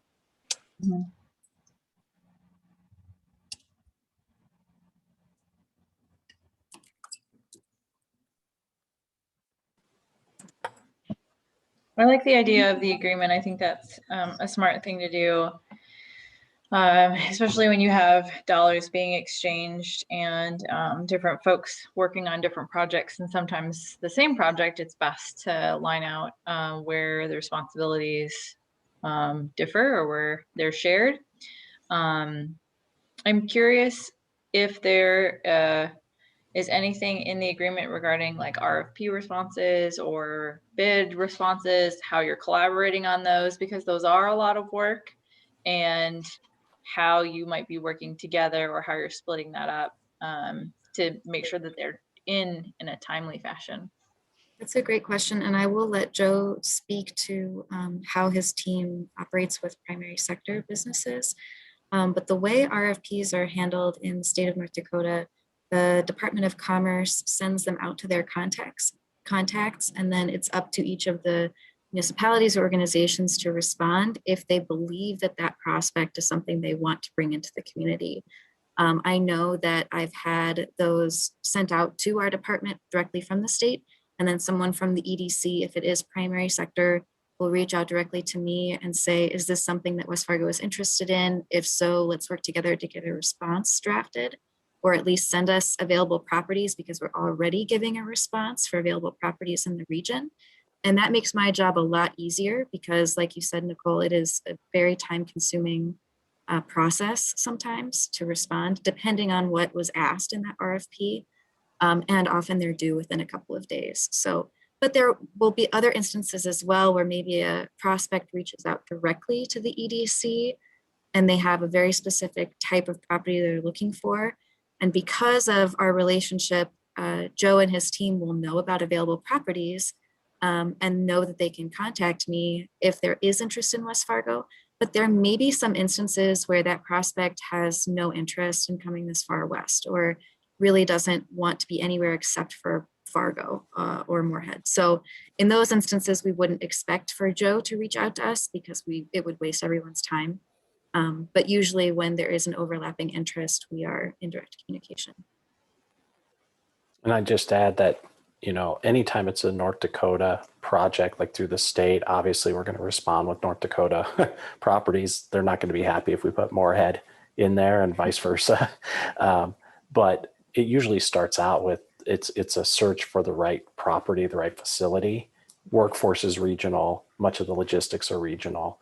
And so we'll respond, but there's, just as an example, we just responded to a state request for an office user, and they wanted to know, give us a list of all restaurants within 3 miles, all healthcare facilities, all childcare facilities, and you have 2 days to respond. And we had to present like 6 different, and it all started out with, it had to be the right office environment. And then we had to fill in all these other blanks. We don't have Lauren and Morgan do that. Our team pulls that together once we know the site, and then we put all the workforce data together that the company needs, because again, that's regional in nature for these businesses. And then if they end up coming back and say, we really want to look at this property and it's in West Fargo, then we contact Lauren and say, hey, we got a company coming in and they'd like to sit down and talk at City Hall or out at the site and help coordinate it that way. Nicole, did that answer your question? Yes, definitely. So is the next step here to make a motion to approve the agreement? Yeah, approve the recommendation to Yeah. formulate an agreement to go to Okay. the council for approval. Yeah, I'd make that motion. Do we have any further discussion? We have a motion on the agreement. If not, do we have a second? Well, this is Marshall. I'm all for having a written agreement. I think it's a good idea, especially coming from my profession. I fully agree that it should be written down. I do have a little bit of a difficulty. If my firm didn't write it, we're probably reviewing it. So I feel a little conflicted there. So I don't know that I want to second the motion. I think it's important, and I should probably abstain from the vote on it as well. Okay. Not that we need the work, but I think it would be coming to the firm anyway. So with that, when it comes to the dollar amount, that would be a second motion. And for this purposes, I'm for it, but I'm going to abstain. Okay, so noted that Marshall abstained from the recommendation on this here. So Paul or Tom? I'll second. This is Tom. Tom seconds. Okay, all in favor of recommendation to the city council for the agreement, state by stating aye. Aye. Aye. All opposed, same. None being heard. Motion carries to formulate, finalize the agreement and send it to the city commission for approval. Second topic of discussion on this one is the dollar amount, whether or not we want to change or increase the public support or the West Fargo support to the Fargo-Moorhead EDC. The request is from 15,000 to increase that to 25,000. So open that up for discussion or motions on that. Or I'd move to approve I move to approve the increase to 25,000. This is Tom. okay, thank you, Tom. So we have a motion for that. Further discussion. This is Paul. I'll second that motion. So we have a second. Any further discussion? Hearing none. Yes, go ahead. This is Marshall. My only question, I mean, I'd like to know what Fargo's doing, you know, on their side of it. You know, I think, you know, with what Moorhead, you know, and Castleton, it's fine. I think we get the value, but I think I would like to see Fargo up there as well. I mean, Me too, Marshall. Me too. I think it puts the city of West Fargo in a tough spot. You know, we have our staff, we help out. I don't have a problem. I think the money is well worth it. It's just that I think Fargo needs to come to the plate at a greater amount than West Fargo does. So, you know, I guess I don't know how to do that. I don't put that in a motion. Maybe it's up to the city commission at that point. They'll know what Fargo's looking at. But I think what Greater FM EDC does is a great job. I think we're definitely getting our money worth out of everything that's done. I think the relationship has changed immensely from when I was first on years and years ago. I think it's all moving forward great, but I just would like to see what Fargo comes to the plate with as well. So that's my only 2 cents. It's a legitimate 2 cents. Yes. And Joe, I don't know if that's something you can even elaborate on at this time, but. So, Marshall, are you saying that we recommend raising it to 25,000 and contingent that Fargo raises theirs to 50? No, I will vote for the West Fargo EDC. If I would vote for raising ours to 25. I just think that's the recommendation to the city. West Fargo is that we definitely get our money out of the EDC for that. But when it comes to when the city commission votes on it, maybe they'll have a better idea at that point what Fargo is doing. And then so if you want to go.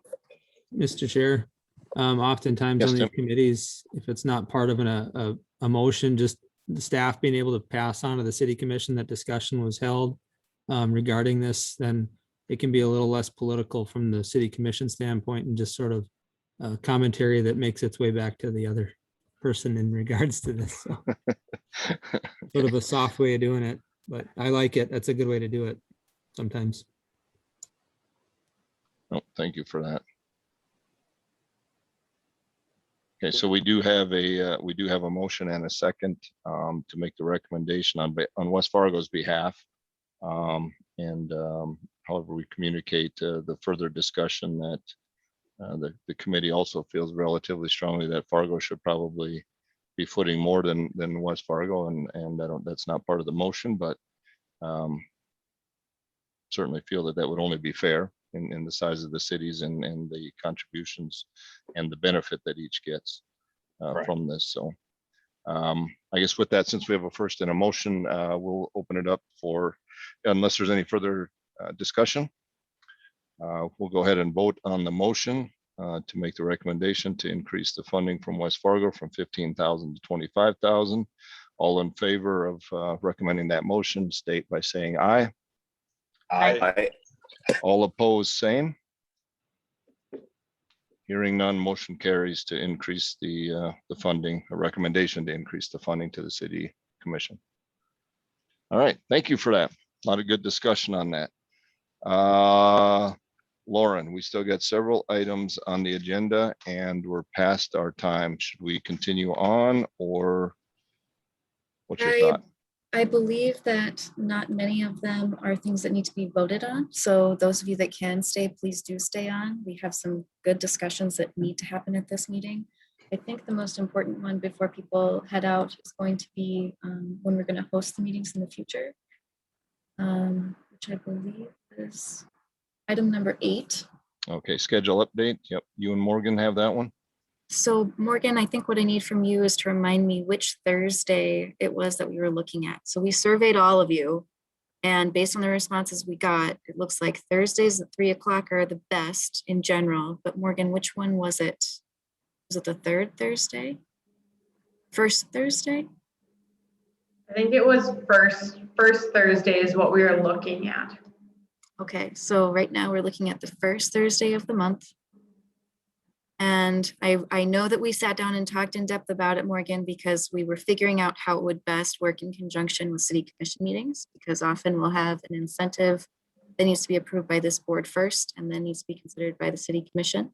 So our thought was to have this reviewed the first week of the month, have 1 week to develop a recommendation of the city commission and agenda packet, and then have it considered at that next city commission meeting. So we're looking at the first Thursdays of every month from 3 to 4:30. We try to get them done in an hour, but want to give ourselves a little bit of extra time. So what we wanted to ask is there anyone on this call that can absolutely never make the first Thursdays from 3 to 4:30?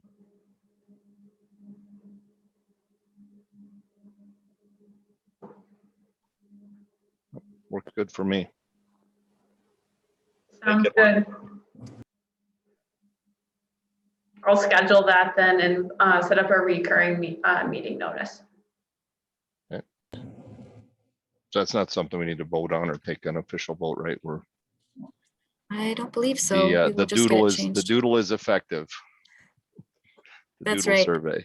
And we will update everything online as well, so that these are truly public meetings and everybody knows when we're hosting them.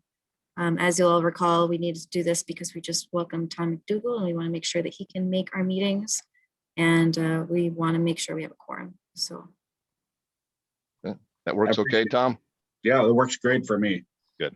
Mondays at 3 o'clock. No. Yeah. I mean, I can make them work, but I try to avoid Mondays and Fridays just because you never know what else is going on. Hardest days of the week, let me tell you. And it's not all about me by any stretch of imagination. So if the first Thursday works for everybody, it works great for me. Yeah, well, it's probably the Thursdays are probably one of my better days availability wise, no matter which first, third, second. Thursdays just for whatever reason are more open. Yep. So I'm good. Paul, that good with you? Marshall? Yeah. Nicole?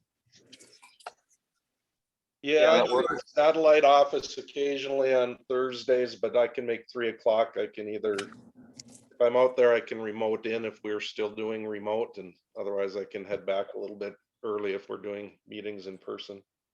Very good. Thank you. What do we have for a plan for that, Jason, for virtual versus in-person meetings? Lauren, any update? I know it's constantly changing. I can tell you that. So as different CDC and different recommendations come through, it's constantly being evaluated. But any update, Lauren, from the city's viewpoint, maybe? The thing that we've decided to do with this committee as of our last meeting, because we did address it at our last meeting as well, was that if anybody told us through our last doodle poll that they were uncomfortable meeting in person, that we would just host virtually. We need to make sure that we make our quorums. And so if there's a member that can't make it because they're uncomfortable, that's bad news for this committee. So we've decided for the time being to keep them virtual. Just speaking from the city hall perspective, I believe that everything is open as long as people are wearing masks. Tim, is that accurate? I believe that's where we are right now. So we could start hosting them again at City Hall if this committee would like to. It really is up to you guys. We just need to make sure we have a quorum. I am indifferent, so. Well, I would suggest that we look at doing a hybrid meeting. I think the HBA, is looking at doing hybrid meetings in April. The chamber's looking at going back to in-person meetings in April. That's my recommendation. Tim, could you speak to what the hybrid looks like? Because I believe planning and zoning did attempt to do that. And are you still virtual at the time? We're virtual, kind of out of convenience for the next 2 meetings, our last one and then April. The hybrid is most difficult when there's public comment, but in terms of your meeting, it might be okay. As long as there's not a tremendous amount of public input, which EDAC tends not to have, so. Sure, that's helpful. Well, So I know that sorry, I was gonna say, Jason. when you're talking hybrid, it's we could be in person, but others could call in or do, okay. So like what I do every day. Yep. Yeah, so we have a beautiful commission chambers that we've typically used for EDAC, or at least we've tried to since I came on and we restructured this committee. I know that we had some other discussions about how it felt a little uncomfortable doing it that way, but I think for this hybrid model, it might be the only way for it to work. But we could use the training room as well, couldn't we, Tim? Okay, so it's definitely something we can do. We just need that direction. I know I miss seeing you guys in person, and there's definitely a camaraderie that I'd love to have this committee build by having it in person. So if you are comfortable, then we can absolutely do that. So here I go. Here I go again. I will not be in town the first Thursday of April. I can join remote, but I will not be in Fargo. Okay. I was gonna say, I'm quarantined on behalf of Cass County Health, so I wouldn't be able to make this one either. They've sent me away for 2 weeks, but that's up this weekend, so I can get back among the real people out there. Well, hopefully you're faring okay with your health and having any complications there. No, I've been pretty much asymptomatic. My wife's got it pretty bad, but hopefully she'll we're kind of just recover holed okay. up out in Lakes Country, not seeing anyone. So what does the committee think about maybe because things are changing a lot. I know they moved into the next section 1C for vaccinations, which I know opened up for essential workers, and a lot more folks getting vaccinations are really ramping up. Would the committee feel comfortable if we went maybe 1 more month virtual like we are, or a hybrid? I guess a hybrid would work for those that can't be in person. That'd be perfectly acceptable. And then kind of reevaluate at that time and see where we are. And I agree, Lauren. I would love to get back in person myself, but obviously we got to be smart about it. I'm 100% for in person. I'm just saying that I'm not back from Texas yet. So. Well, if you need a motion on it, Jason, I'll make a motion. We do a hybrid I think going forward, it's always nice to have that option of hybrid for those that travel and need flexible schedules. I think that's good flexibility to have as we move forward. I agree. We've all learned that it can be done. So if there are people that are traveling for business or whatever, and they're not available and we need a quorum, that's the only way to do it. Yeah, Paul can do it from his pickup cab and truck somewhere in the remote country again, or wherever you were last time. Same thing. Oh, same today. Okay, Lauren, what do you think? Set it up next time. We'll plan to do it a hybrid version, so that open up the option to call in like we are today, or meet in person, either in, I guess, wherever we set it up. If it's the training room or the commission center. Yes, we will get it done. So actually the first Thursday of the month would be the 1st. So we will get that set up and send out an invite. All right, excellent. All right, so what's your thoughts on the other remaining agenda items? We have the Color Fest reminder. Morgan was going to give an update, or maybe quick I on that. We have the apologize two to- non-agenda items. Yes, so I'd really like to get to those non-agenda items because they are important. I apologize to Morgan. I'd really like to have her have more FaceTime with this committee, but your schedules are important and so is our family life. So I would just like to say, if you have been invited to be a sponsor and you have accepted, thank you so very much. If you have not been invited, I'm seeing Tom. I'm not sure that I've asked Tom to sponsor Color Fest. Uh-oh, he's looking around. So if you, if you haven't been bugged about it, I know, loud. Leave me alone. you can't get away from us, Tom. So it's a wonderful event. We're very excited about it. Again, please put it on your calendar to support this committee and the city. It's April 17th from 10 a.m. to 4 p.m. Everyone can participate. I don't want to hear that you're not an artist, because we'll have stencils out there. It's going to be really fun.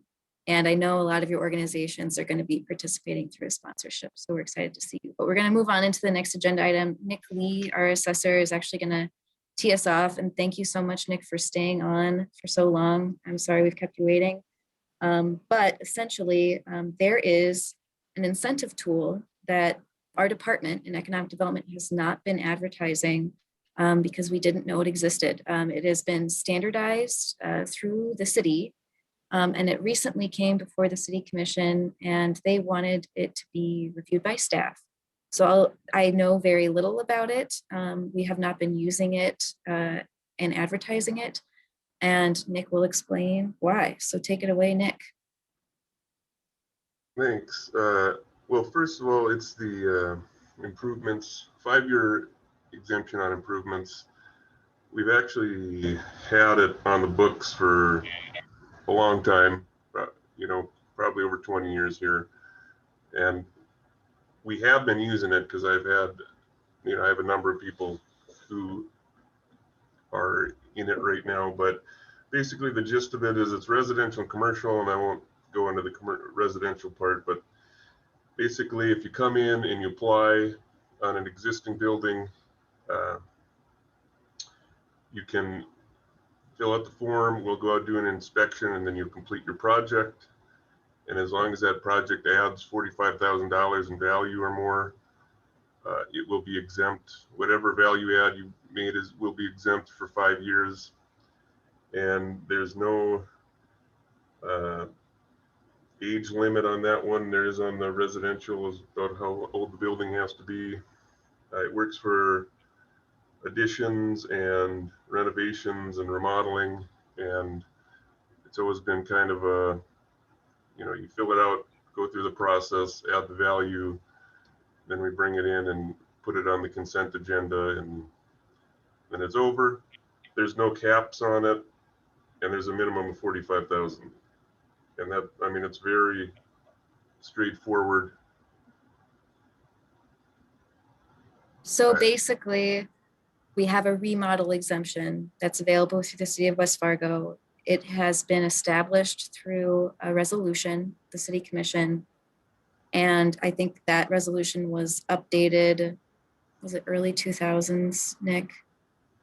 To make the baseline $45,000 worth of investment. Is that right? 2013 was the last time that they actually reduced that threshold from 50 to 45,000. So basically, if you are looking to remodel, there is something available where you could get an exemption for the investment you put into it. Is that accurate, Nick? Right, whatever you add due to that project, that's what gets exempt for 5 years. And we've had it on our website for as long as I've been here. I mean, it says in here that the applicant has to file an application for property tax incentive of new and expanding business. And that was something that Matt Marshall had added at one point, and he was dealing with them. And then we had this kind of transition period where we got to deal with them. And my department's not about being pro or anti-incentive. So it's kind of a precarious situation, but we handled it. Now we're tossing it right back to economic development. So essentially, my department in the year that I've been here didn't know that this existed until a couple of weeks ago when Nick brought it to my attention, even though it's been advertised through his department and applications had been handled totally through assessing. Now there's some value to that happening where it's a simpler process than having to go through the long process you saw today for the pilot, for example, especially when it's a remodel and not a new construction. So there's some ease to that process. But when these were brought to the city commission recently, I think that there were some questions about why is it on the consent agenda? Should there be a limitation to how much can be invested in the remodel? Questions like that. And so I don't think that this committee needs to have any action on this today. We just wanted to let you know that this is a new incentive tool to me that we are going to be reabsorbing into the department. And I would ask that my staff have some time to review what's been done in the past and offer some recommendations to be considered by EDAC at your April meeting.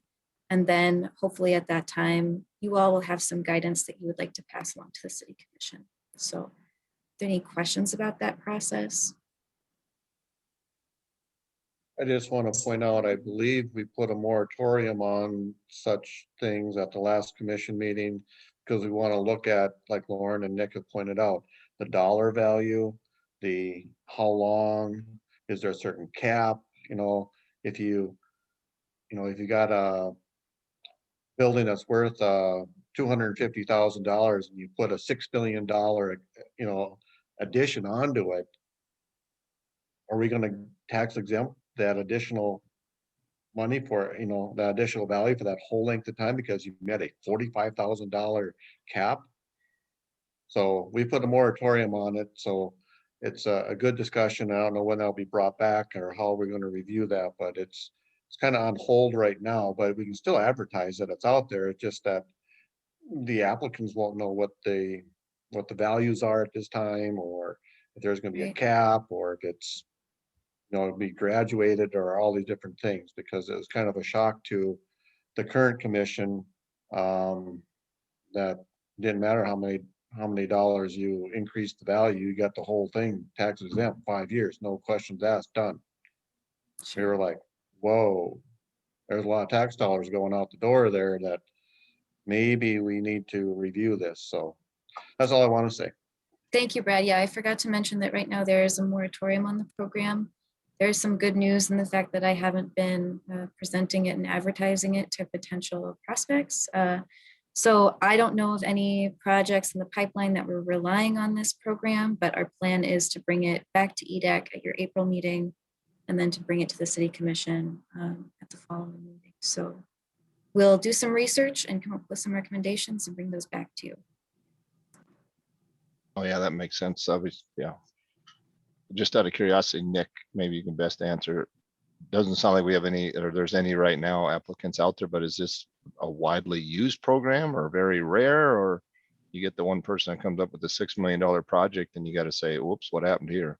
Yeah, we got 7 over the last 5 years, so it's not a big thing, and 5 of them are commercial.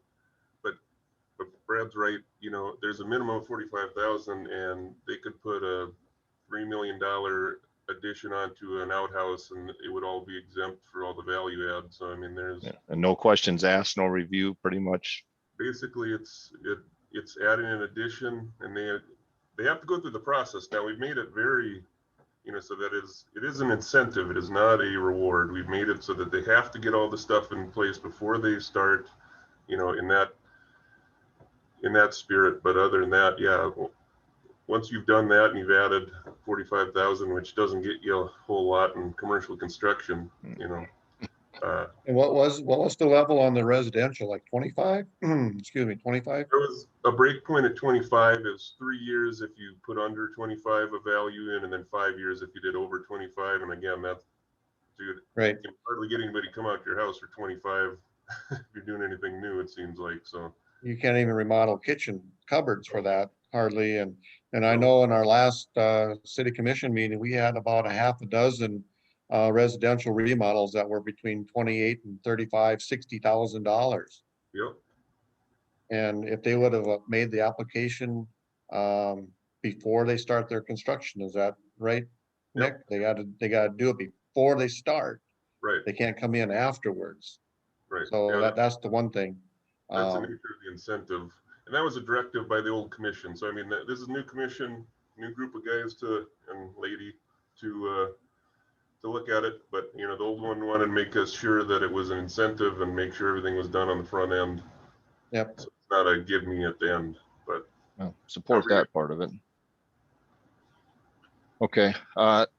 Yeah, I don't, anything else you need from us, Lauren? I mean, it makes perfect sense. I wouldn't even know how to comment on it at this point. Just this is kind of, I think, for most of us on here, unless Marshall, maybe you're aware of this program. I'm not new. It's new to me. Right. It primarily has not been handled by our department. I think Matt Marshall did have some things that he may have added to Nick's process. I'm not totally familiar with that, but we've never advertised it on our website. So it's not been used in the same way other incentives have been used to attract new development. So we'll definitely review it and come back with a recommendation in a month's time. But if you guys are ready to move on, we can move on to the next non-agenda item. Yep. Next one was the pilot guidelines pertaining to wages, I think. Yes, so this is something that I've struggled a little bit with since I was hired a year ago. We have pilot guidelines right now that state that to qualify as a qualifying applicant, to even get in front of you, they have to have employees making $9 an hour. That's the baseline.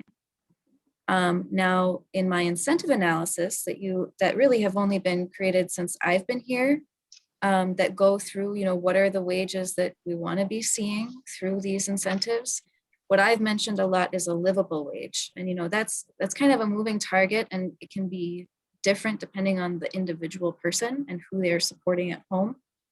But if you just look at the overall estimate for a livable wage in West Fargo, which I sent out to you guys, what I've done as an average is about $25 an hour. But, there's a big difference between $9 an hour and $25 an hour, and it's dependent on the industry. And on top of all of that, there's also area median income, which is often cited as, this average income that you would anticipate in West Fargo. And that's very high because we have a lot of wealthy people living in our community. And that's around $81,000, which is about $40 an hour. So there's this huge range in salaries. Was somebody, Paul, were you trying to say something? Oh, I'm sorry. Go ahead. I'm sorry. That's okay. So, when we come to this question, pilots, predominantly the way it's arranged by the state in the state application, is focused on increased property value and job numbers and job salaries. So that's really what pilots are supposed to functionally be doing, as determined by the state, is raise the value of the property, but also bring in jobs and high quality salaries. So for those applicants that are applying, we do need to do some of the heavy lifting of defining what is the salary point that we're looking for, so that I don't come to you with an application with really low salaries, and then you say that's not acceptable, we won't give them the incentive. We need some guidance on what is the salary point we're really looking for in West Fargo to incentivize, while also understanding that it might be rare for us to see applications that can meet the area median income. Like you saw today, one of our highest value properties that would be coming into West Fargo with probably some of the higher average salaries that we would see from an employer are around that 64,000 point. I think that's actually the top of what I've seen since I've been here. Because something that's not often realized is that we may have a lot of high income earners living in West Fargo, but they're not always working in West Fargo. And so that I would really like to have that discussion. I would like a little bit of guidance today because I have so many voting members here, because I do foresee an application, a pilot application coming to our April meeting, or maybe our May meeting. And the salaries that are currently proposed are, I think, around $24 an hour. So I really do need a bit of guidance on, should I be directing that applicant to try to work with their budgets to see if they can get up to that $25 an hour to meet that livable wage. I've also asked the EDC to talk a little bit about the data they have access to. What I shared today, I got off of data.us or Data USA for the AMI. And then I also got that livable wage calculator from MIT. So I'd like Joe to talk a little bit about wages and average wages before I open it up for discussion.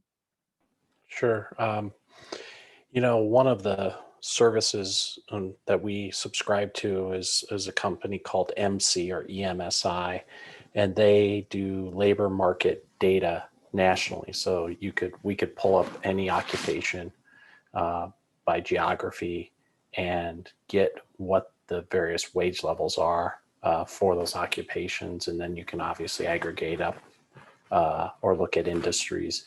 And so that's probably the most current data because they're pulling it from Bureau of Labor Statistics and Economic Analysis and other resources that are very, followed and respected resources.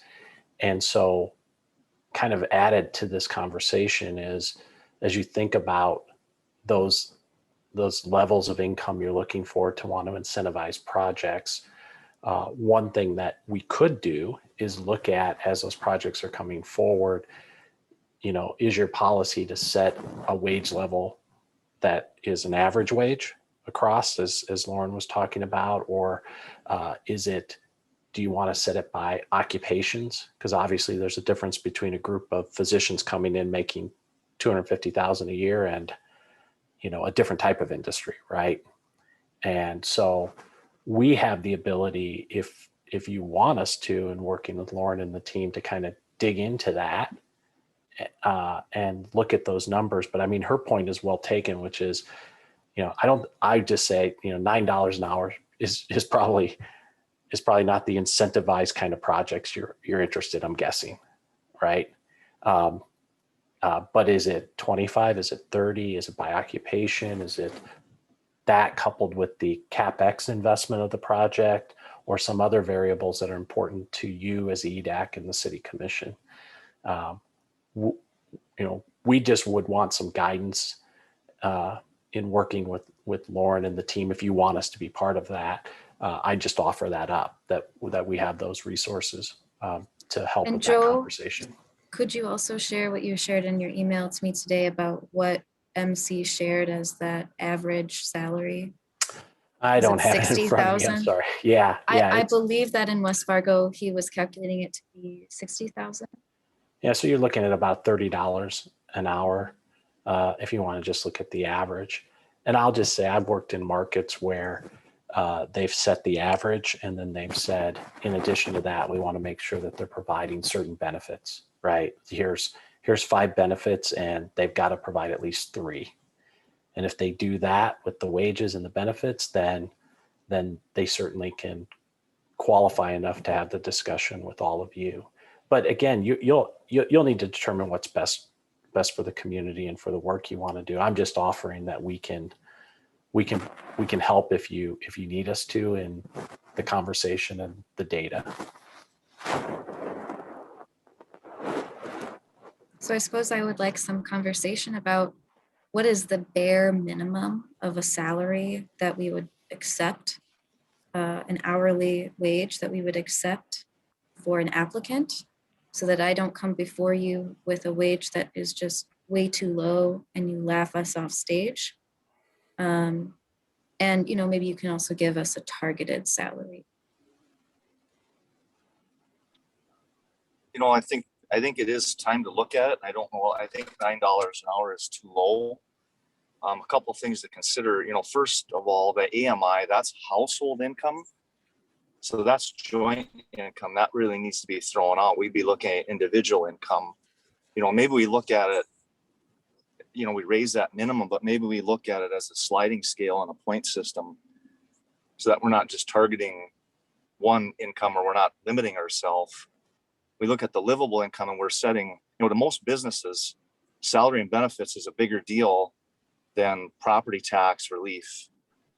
So if we're going to put that pressure on a business to say we're not going to incentivize you unless you're paying your employees $30 an hour, that's going to put probably some unwanted pressure on businesses. And there's going to be other businesses that in the area that have competing labor forces, and there's transferable skills there. We could maybe creating some unwanted competition there. Just something to consider is maybe having a sliding scale with a point system.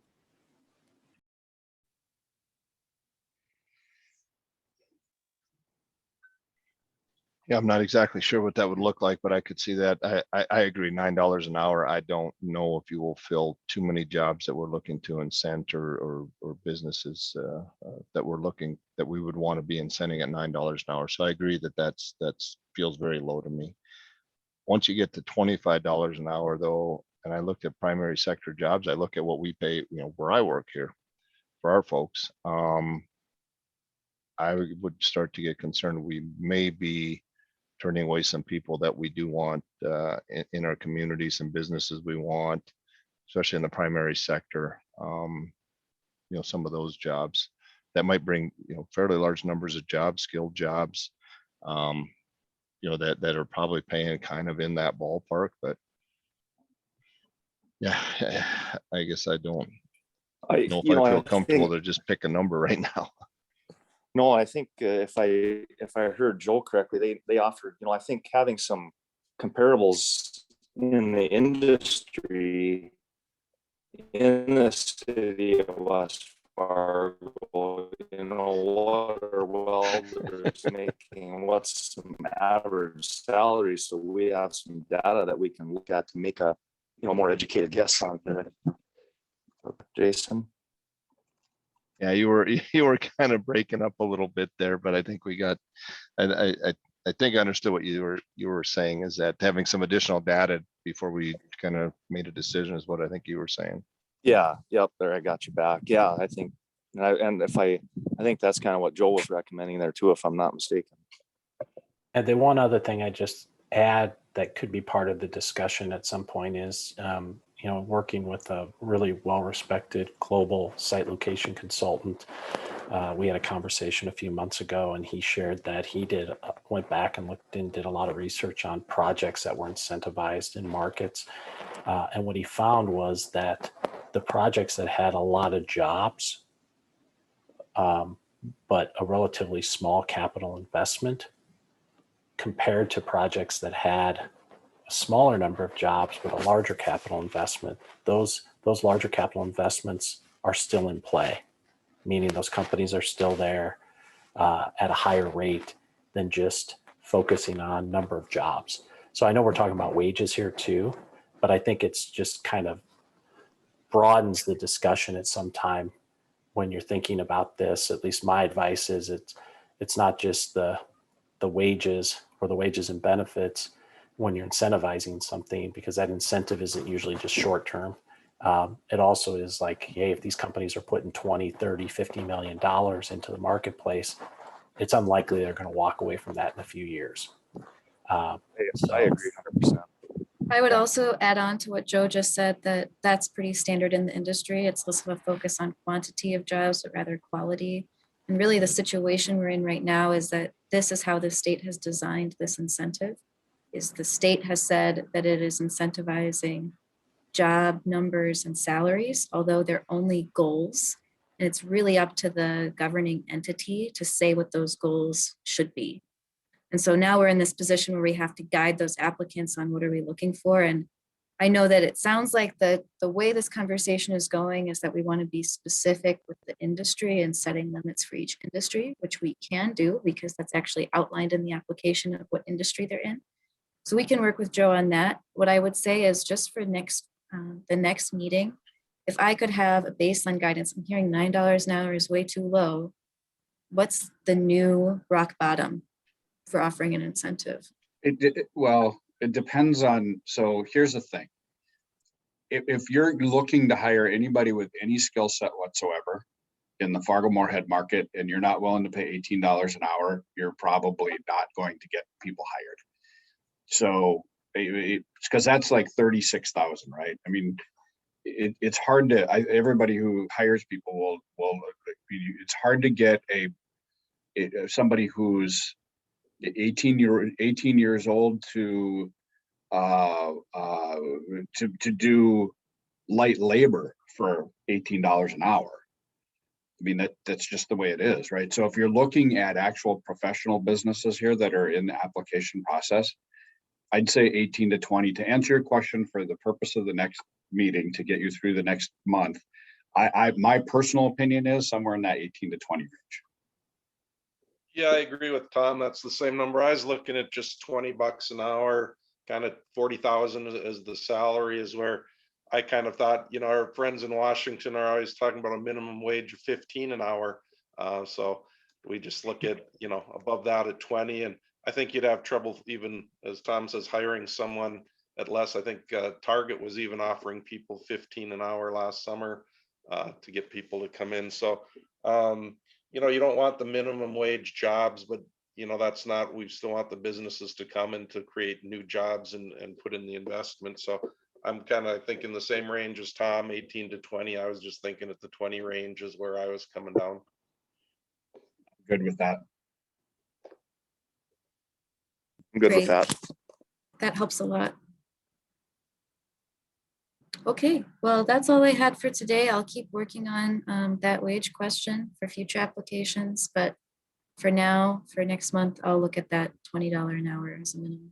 I think that ongoing wise, there's got to be some sort of and I don't want to keep going, but there's got to be some sort of a scale of some sort. Because for example, if I were to bring in some sort of really super high-tech manufacturing, the investment, the capital investment would be monstrous, but I probably wouldn't need that many people.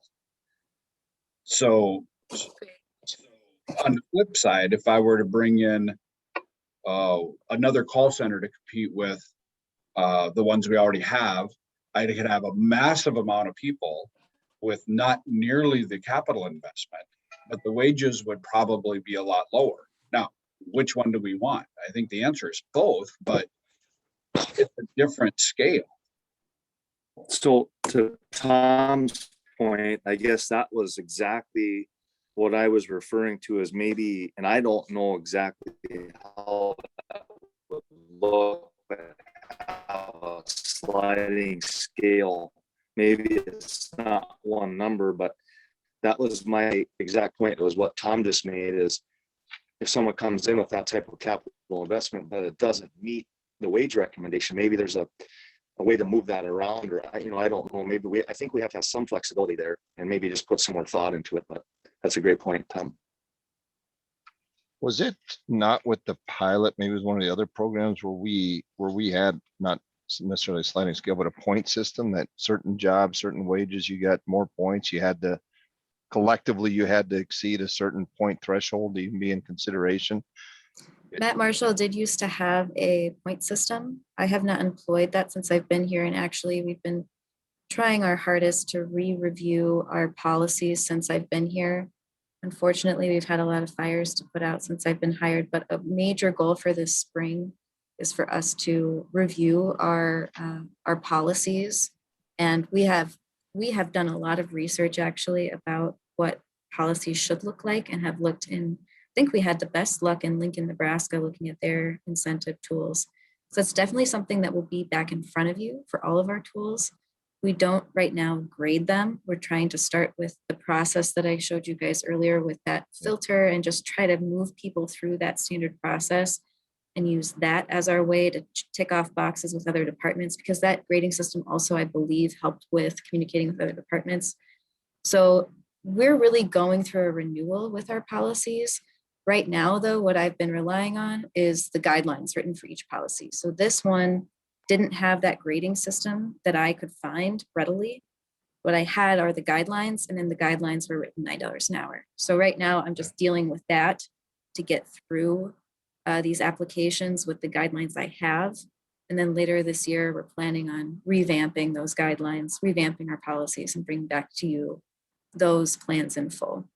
Yeah, no, and that makes perfect sense. And I know you and I have had a lot of discussion about the policies as they are and how they need to be rewritten. So that's good to hear. But maybe when we get to that point, won't help us today, but maybe a point system or something like that, including with the scale, that can all be incorporated into something. But so, you know, I think we might have lost Nicole. At least I didn't see her still on here. I was going to ask for her input. But yeah, I think everybody's collectively comfortable that $9 is probably too low for what we want to be looking at. I'm comfortable in the $20 range.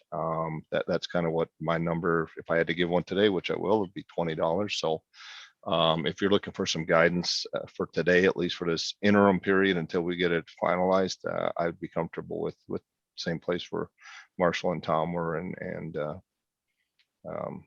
Perfect. Paul was as well. So Thank you all so very much. And before we wrap up here, I'll just say our next meeting on April 1st is going to be pretty jam-packed. It'll be probably a few applications in front of us at that time. And Color Fest will be upon us, so we'll be doing some of those reminders, but we likely will need a quorum on that date too. So please do check your schedules. It'll be April Fool's Day, so it'll be a ton of fun. So thank you all for today. I know it was a longer meeting, but we need you, and thank you so much for your service to the city. This is very much appreciated. all right. Well, thank you and thank everybody. So with that, we're looking to adjourn. So I have a motion to adjourn the meeting. So moved. We got lots of first. Do I have a second? Second. Got a second. All right. All in favor, say aye. Aye. All opposed, same. Hearing none. Motion carries. Thanks, everybody. We'll get together again on the 1st. Thank you. Thank you. Bye-bye. Bye.